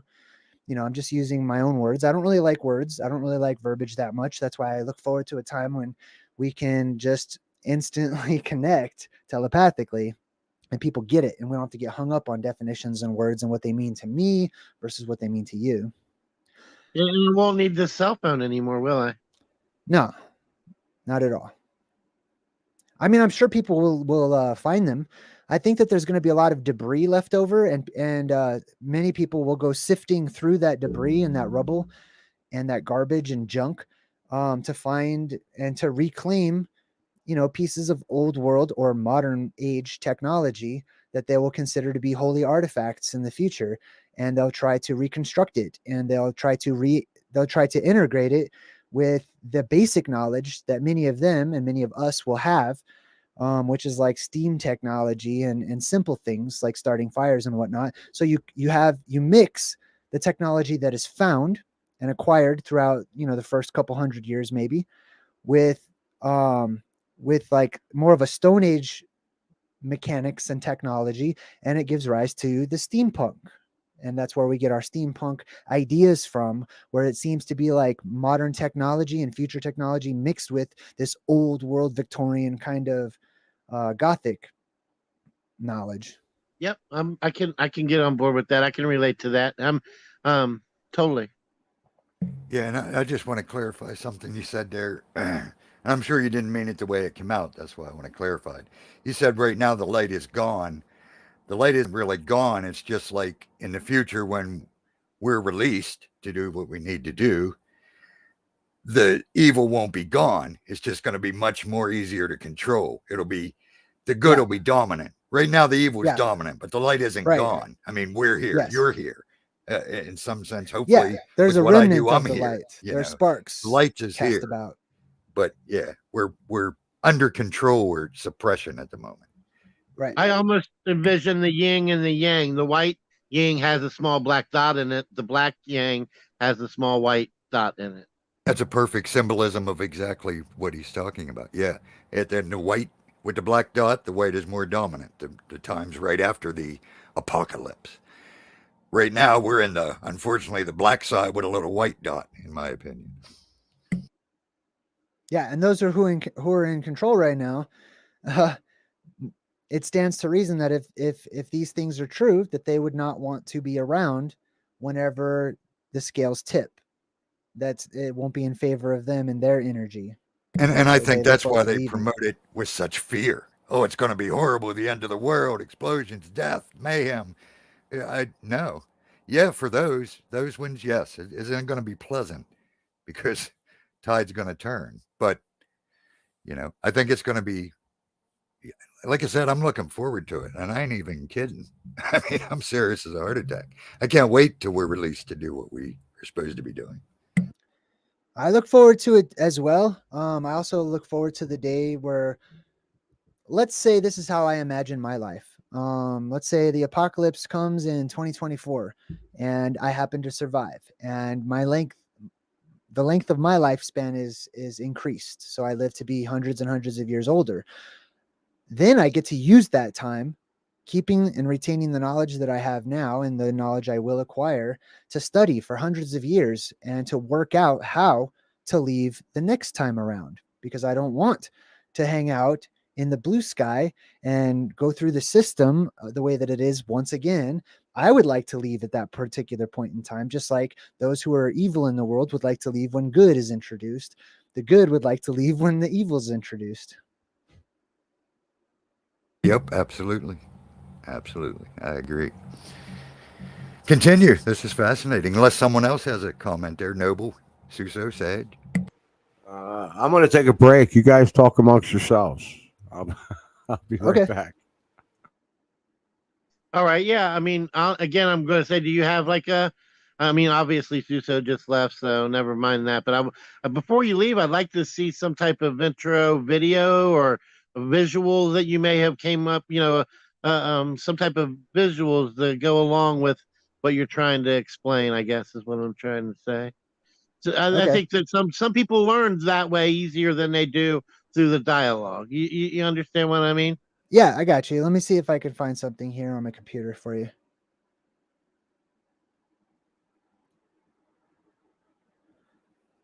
But I did And I, find it all. Go ahead, Armor.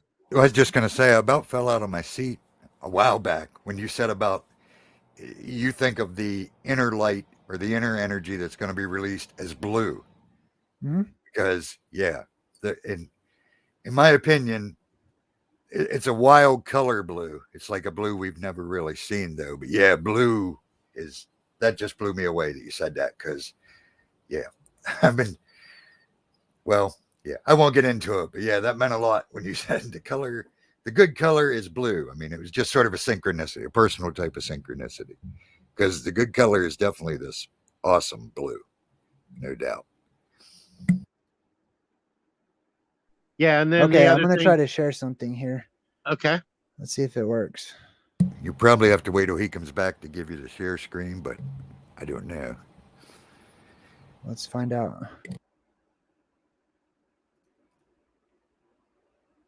If you guys end up seeing something, let me know.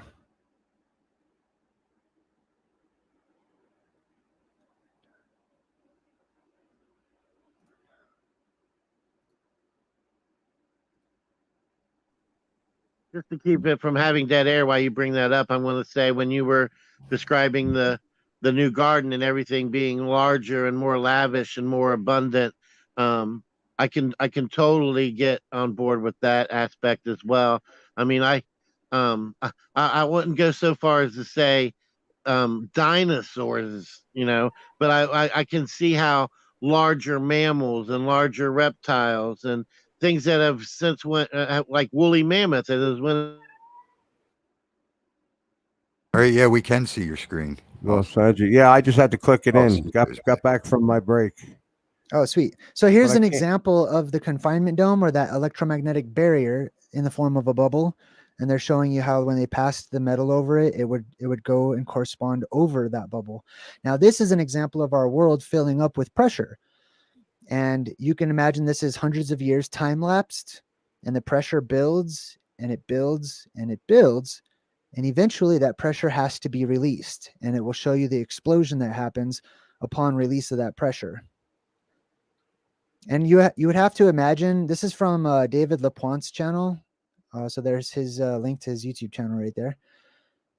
Now it's filling up, and these red curvature you see on the sides there, they're using the example of a magnet, like a bowl-shaped magnet, right? So that would be the crater in the crater theory, in the crater Earth theory. Usually I have this video sped up, but I didn't know how to share stuff, so I just picked this slow one. All right, so now we're going to zoom in here. Now imagine that little dome shape in the middle, that's our sky, right? This is the direction that energy flows in. So it flows upwards towards the sky, and closer towards the ground, or the level part, it flows inwards towards the ground, towards the inner earth. So, for example, this hole that he's putting to, imagine that is the opening at the middle of the world. What we call, or what academics calls, gravity would invert. It would start acting funny whenever you go into the world. So if you were to fall down into this rabbit hole at the top of the world, you wouldn't just fall forever. You would stick into it on the sides and walk sideways. Or float if you were to just jump right down the middle, I guess. Oh, because that is not how I was imagining it. That makes a difference. This is cool. I can share stuff. I'm going to look for some more stuff real quick.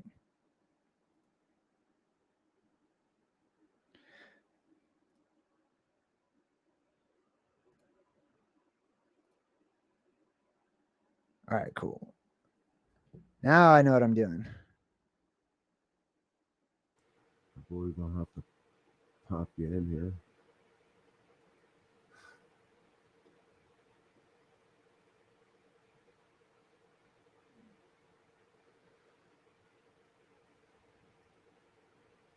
Well, this would have been a good time to go on a break.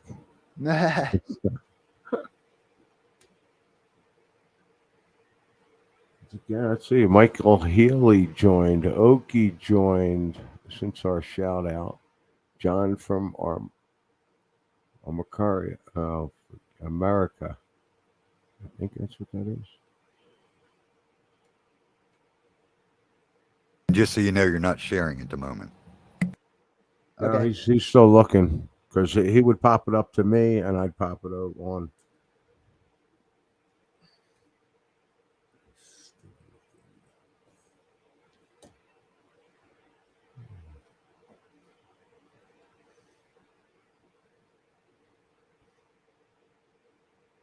I'm trying to find videos of the mechanics. I have a lot of stuff to go through here. I would imagine. After all that stuff I've seen. Oh, here we go. Here's a better one. I superimposed our world onto that prior video. Wait, I don't know if I'm sharing it. Not Is it yet. sharing? Not yet. Hold on. There we go. All right, here we go. Boom. Here, I'll just reverse it. So I superimposed our world on top of that prior picture that I was showing you.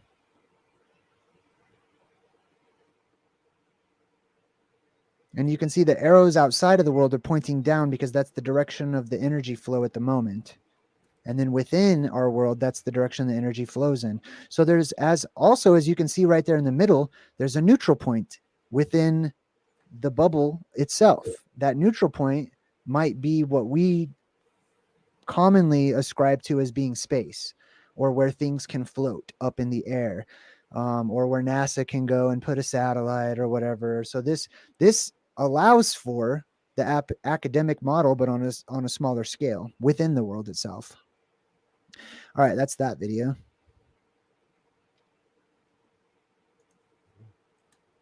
Keep them coming.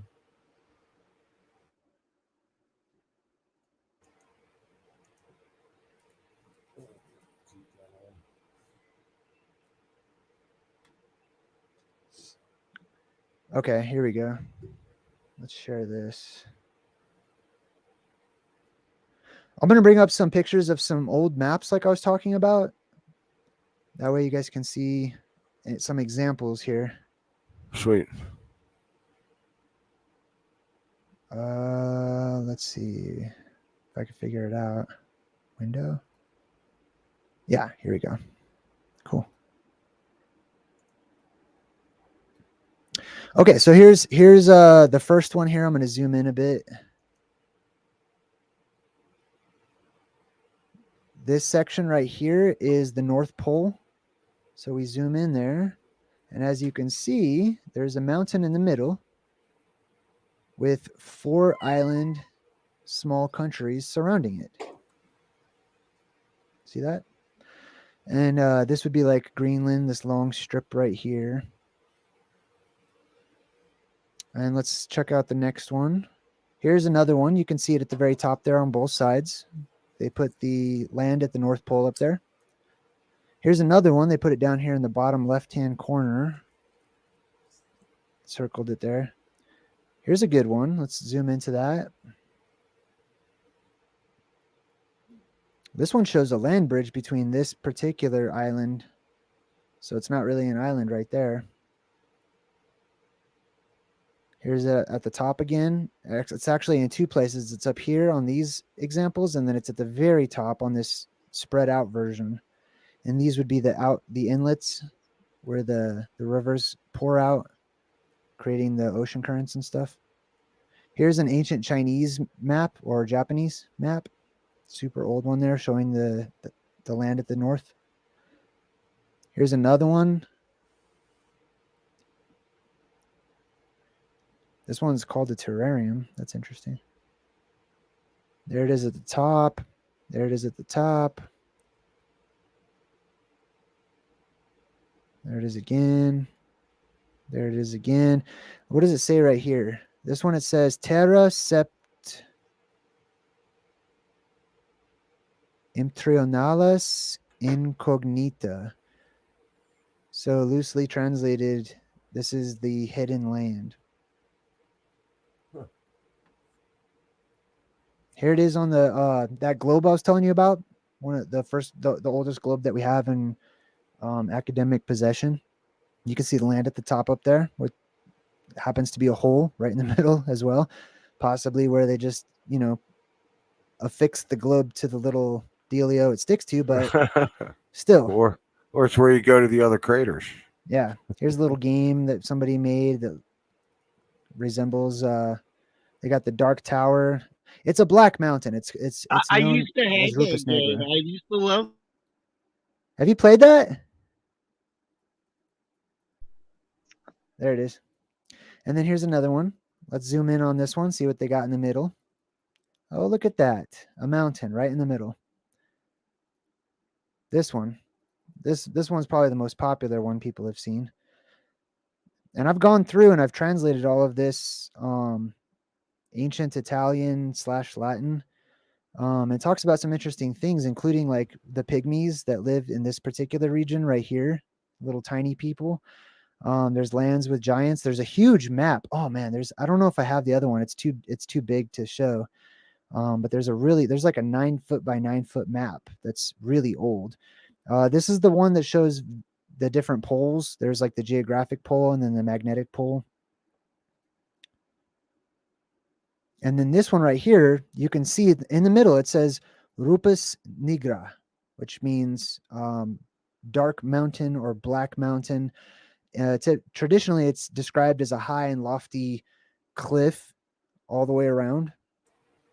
And the Ben stone. You know what the Ben stone is? Yeah, and the Ben is usually black, like right. That's pitch why black. I thought that.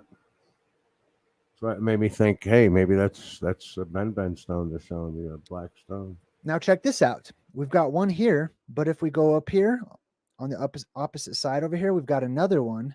Let's check that out. Remember we saw that picture of the different poles, and there's a magnetic pole and there's the center and everything. This right here says Polus Magnete, magnetic pole, but it's another magnetic mountain that is off to the side of Mount Meru in the middle. We've got one over here.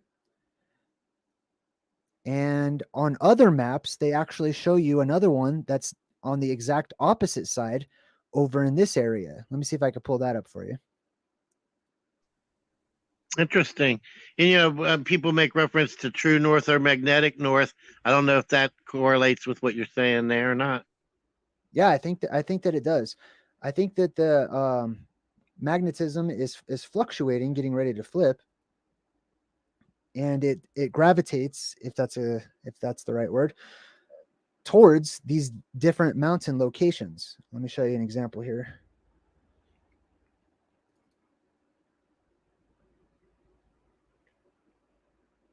Was it this one?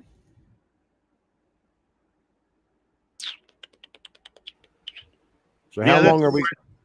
I'm sorry. The other thing worth noting is that if you go on Google Earth and you try to look at that area that we're looking at on these maps, it's all blacked out, and for various reasons that they'll give you. But they basically try to tell you is for national security reasons, because that is the shortest path between superpowers for missile exchange.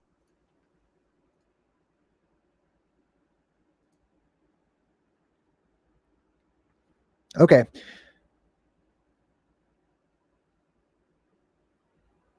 Nice. Can you guys see this one? No, not yet. Oh, hold on. There we go. Yo. Okay, cool. So here's another ancient map of the world. You get to these 4 islands, it's no longer cold. It's You're breaking up, Sage. growing and things of that nature. Am I correct? Yeah, traditionally that's what the stories say, that once you get past the Arctic Circle, that the temperature gets warmer, and I believe that that's because there's an opening in the middle of the world, and the inside of the Earth is much warmer, so that warm air comes out from the middle, but then it gets cold again and it freezes up real quick. So once you get past the Arctic Circle, the stories say that it starts to get warmer and more like a tropical climate. Here's another old map. Let's zoom in. I drew a little volcano in the middle because there's all this garbage in the way, so you can't really see what's in the middle because they drew on top of it all the little map configurations. But let's assume that that's where Mount Meru is, or the plasma volcano at the middle. Here's the other one that we saw on the other map that I was just showing you. But then if we come over here, this artist includes another mountain down here, right here. And let me see if I have a better picture of it. That's kind of blurry. Here's the top one, the magnetic pole, and then here's the other one that we were looking at. And up here, it's kind of faded, but it says pole of the magnet.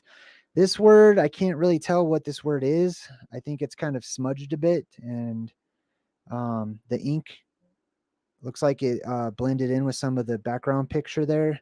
But it does have the word arca, or arc, or arch. At least it seems to. But this also says magnetic pole. So here we've got 3 magnetic poles, one in the middle and one on one side and one directly opposite on the other side. Also commonly known as, possibly, the Pillars of Hercules. These are the markers that mark the boundary around, or the Arctic Circle around, the magnetic mountain in the middle, the plasma volcano, or the inner Earth entrance, the rabbit hole.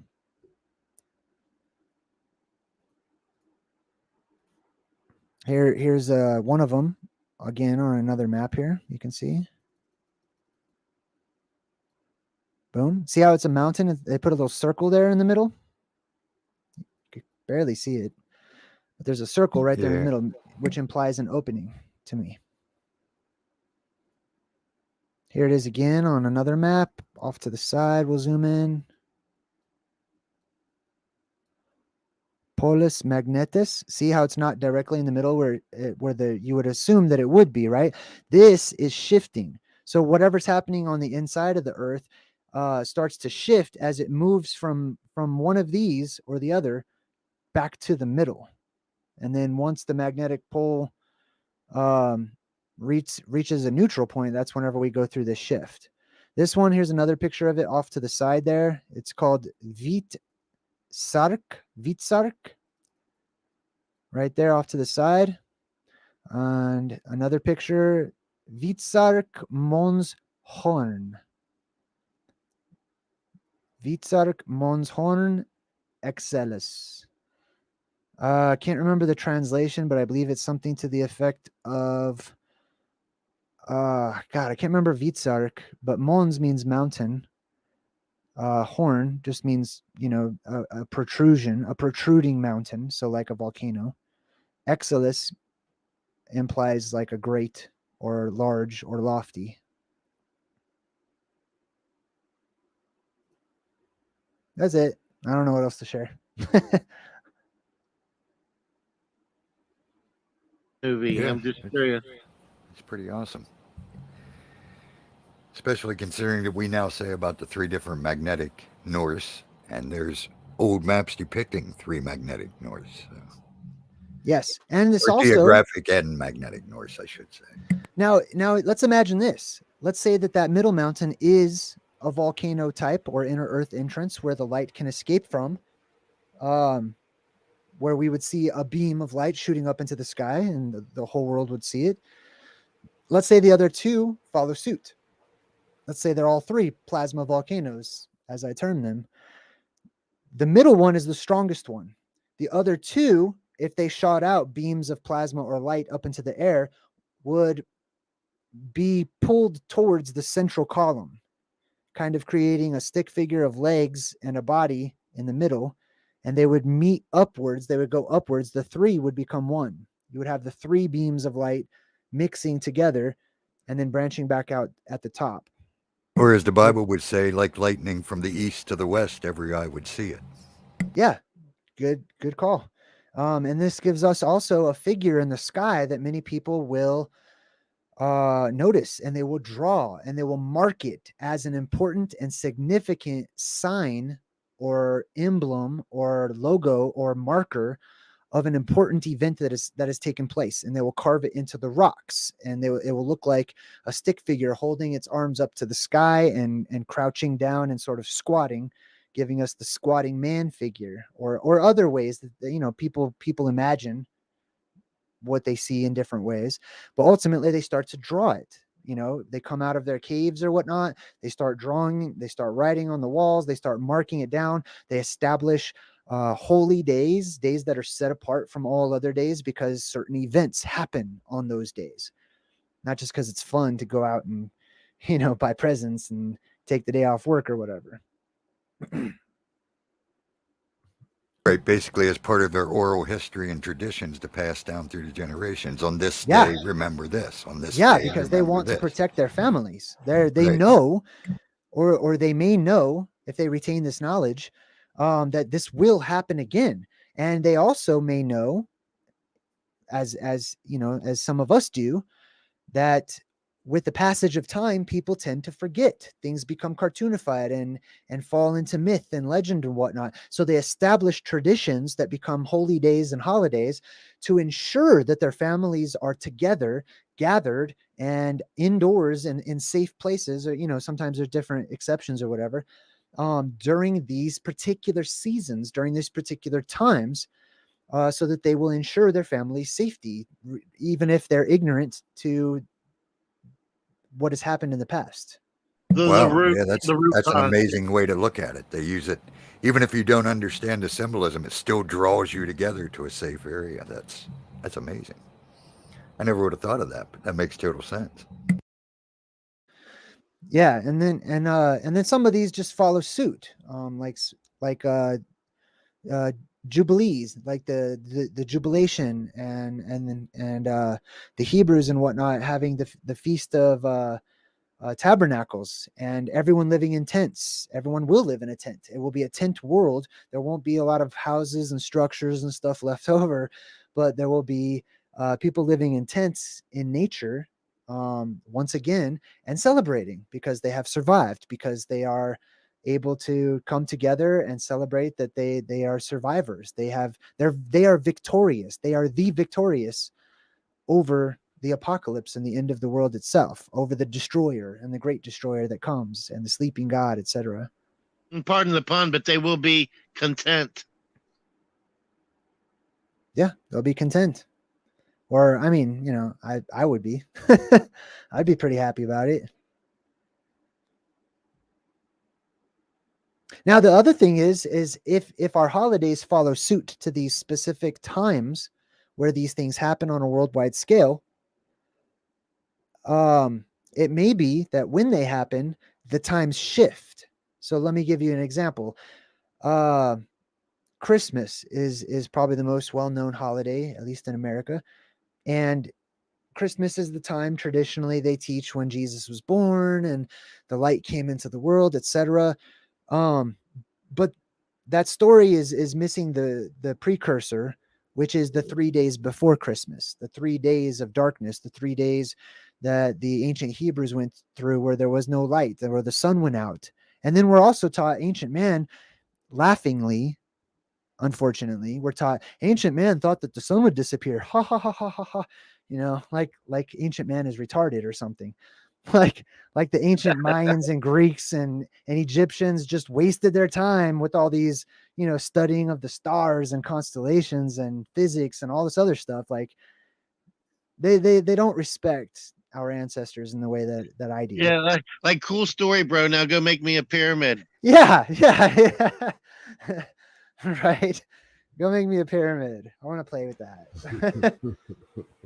But yeah, these they studied these times. So it may be, let's say in the winter solstice, which kicks off one of these apocalyptic events, where the stars disappear, the sun disappears, the moon dims, etc.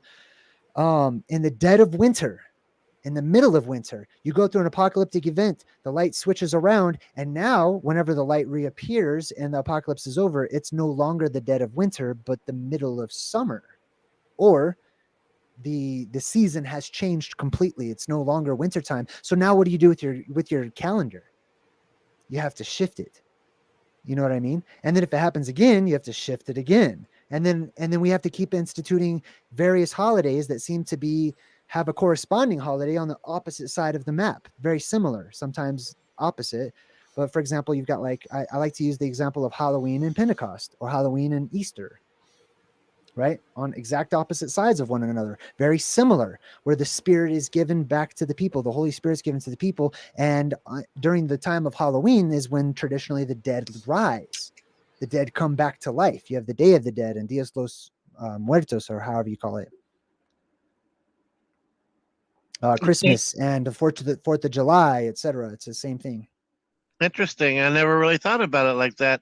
And I mean, I always realized how they coincided with equinoxes and things of that nature, but never really thought about it on a spiritual polarization. Yeah. Well, Suso, I don't know if you're there, bro, but I'm here. I'm probably gonna have to wrap things up, and I got to take off in a few minutes. So, do you want to do any? You want to talk about anything before I got to go? We wrapped up the plasma apocalypse as best we could, right? Yeah, I'm probably gonna do a live stream in a little while on my channel, and I'm gonna specifically focus on survival, not telling people how to survive, but giving indications that are generally accepted as a better idea. You know what I mean? And I also want to get feedback from my chat and from viewers and stuff. Whatever they recommend, you know what I mean? Like their survival tips, regardless of if they follow, you know, my story of the plasma apocalypse. We're talking eschatology, whatever form it may take, the end of the world as we know it, and how to survive that. Good ideas and suggestions. You're going to do that tonight. Yeah, I'll probably Excellent. give it an hour or so. Oh, excellent. Also love the Truth in Movie series. I mentioned that earlier. Yeah, it's I always just fun for discovered a your nice distraction. channel. I'm definitely going to be checking out some vids. And if I catch you live streaming, I'll pop in there. All right, sweet. Oh, and the glasses are they keep That's all where I those was bright going lights. with the glasses. They keep all the bright lights out of my face. It's The not. It computer has monitor. has nothing to do with the red tint. I also do it just for fun, just for the red stuff. All right, well, Yeah, I gotta Jay. go. I love you guys. I'll see you next time. It's All nice right, to meet Jay. everybody. Thanks for coming on, I'll Jay. talk to you later. Appreciate it, man. Thanks, Nice man. meeting you, Jay. All I right. noticed he has the Electric Universe on his website as well. I have to see what's up with that. Yeah, I'm definitely going to be subscribing to him and hopefully going to be able to catch that live stream. Yeah, that's very interesting. Very, very interesting. Yeah. Yeah, good guess, Explanation Suso. I'm glad thanks for bringing me on the panel. I really enjoyed being a part of it. Sure. Yeah, Absolutely. definitely. Thanks for Yeah, this was turning a me lot on of to fun. it. This one. Awesome. I Said we kinda need got- more of this. This is kinda the got- way it should be. I kind of got wrapped up into the show. I was listening and letting it go, and I'm like, all right, let's go. Let's keep going. What more could you say though? But he's got a whole series of things that I was just about to start getting into, and I said, hey, why not invite Jay on to explain it on the plasma apocalypse thing. He's got a whole list of videos on it, so I'll be checking those out soon. Yep, absolutely. And I'm taking it his YouTube name's the same as his name was on here, JayDreamerZ with his Z. Yeah, I've posted it in chat a few times. Okay, yeah, chat was asking. So, yeah, I know we got it over on our Shifty Sunday. I believe you dropped a link to us there for us. Well, this is his YouTube. I just posted that, and he also has a website. See if I can... No, his website. I just joined his website. Oh, that didn't work. Well, okay.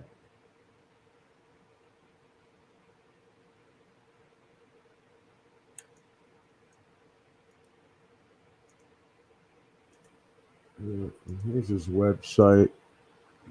And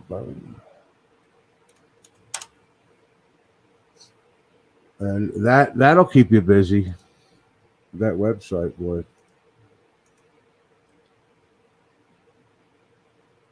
The information you got going on there. All right, guys. Sagi, Noblenessdee, Armor Up. Thanks a lot for showing up. Noble, you got anything to say? No, I'm good, dude. Okay. I didn't want to interrupt too much. No, but, I was great. I knew it was most of it was going to be Jay talking and explaining this to us, because for a lot of us, it's the first time that we've been exposed to this concept, and it wasn't all doom and gloom. You know, I did have questions, but I should have been writing them down. You know, and I would have had them at the end there. But he's a guy that's hit on a lot of topics or a lot of information, right? You can tell by all of his work. Like, he's seen a lot and read a lot, for sure. Very educated in those areas. He knows what he's talking about. I mean, it's not just like he's not like I can't like that site with the crater Earth thing. You know, I don't think anybody's disregarding that, but I don't. You know, it's like nobody needs to. You don't really need to go after the crater Earth. We already got flat Earth. Good enough. But he's not just creative like that. Whim, that's his name. The God Noblenessdee channel that does the Crater Earth stuff. His name's Whim. Him and two other channels are talking Crater Earth, and they're all three of them are coming out. Well, I don't know about Whim, but Whim just says what if, and this could be. And the other two channels are look, this is just for fun. We're just putting it out there. What if? And I think that's a very smart way to put that out. If you think it's real, if you're just having fun with it, that's great too. I mean, it's another distraction. You know, does it matter? We've already got the flat thing. But with Jay, he's back. He backs everything up with his knowledge of all the information. So honestly, it's a lot to wrap your head around. You can't really absorb it all in one take. No. One of those things where you gotta have to process and then come back and revisit it again. No. Yeah, if I get the opportunity, I'll give him a rundown on my idea of reality, or my perspective, or whatever you want to call it. It's a lot though, right? Like, I'd have to plan it with him. But well, there's an opportunity there now. Yeah, I definitely look forward to interacting with him more. Well, he's very well studied, as you said. It's yeah. I enjoy what he had to say. Well, he's going to be going live on his own channel, talking about how to survive. And I should have tried to say, yeah, come on, give us a little piece of that. But we all could just jump over there and check out his channel. And when he jumps on, it's just JayDreamerZ with the caps there, Z on the end.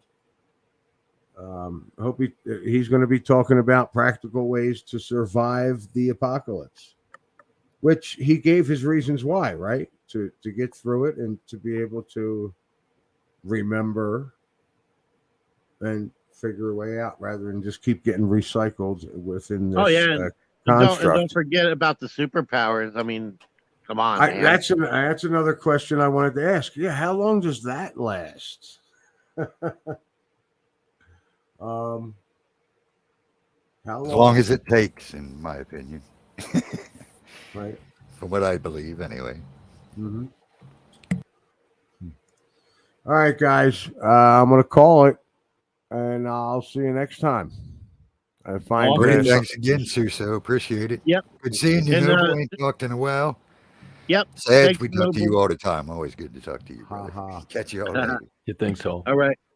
And if you guys ever have any kind of topic you want to discuss, man, give me a ring. I'll set one of these up. Will you ever Awesome, have awesome. other guests on? Throw me an invite. Like I said, I love this. We need to do more of this.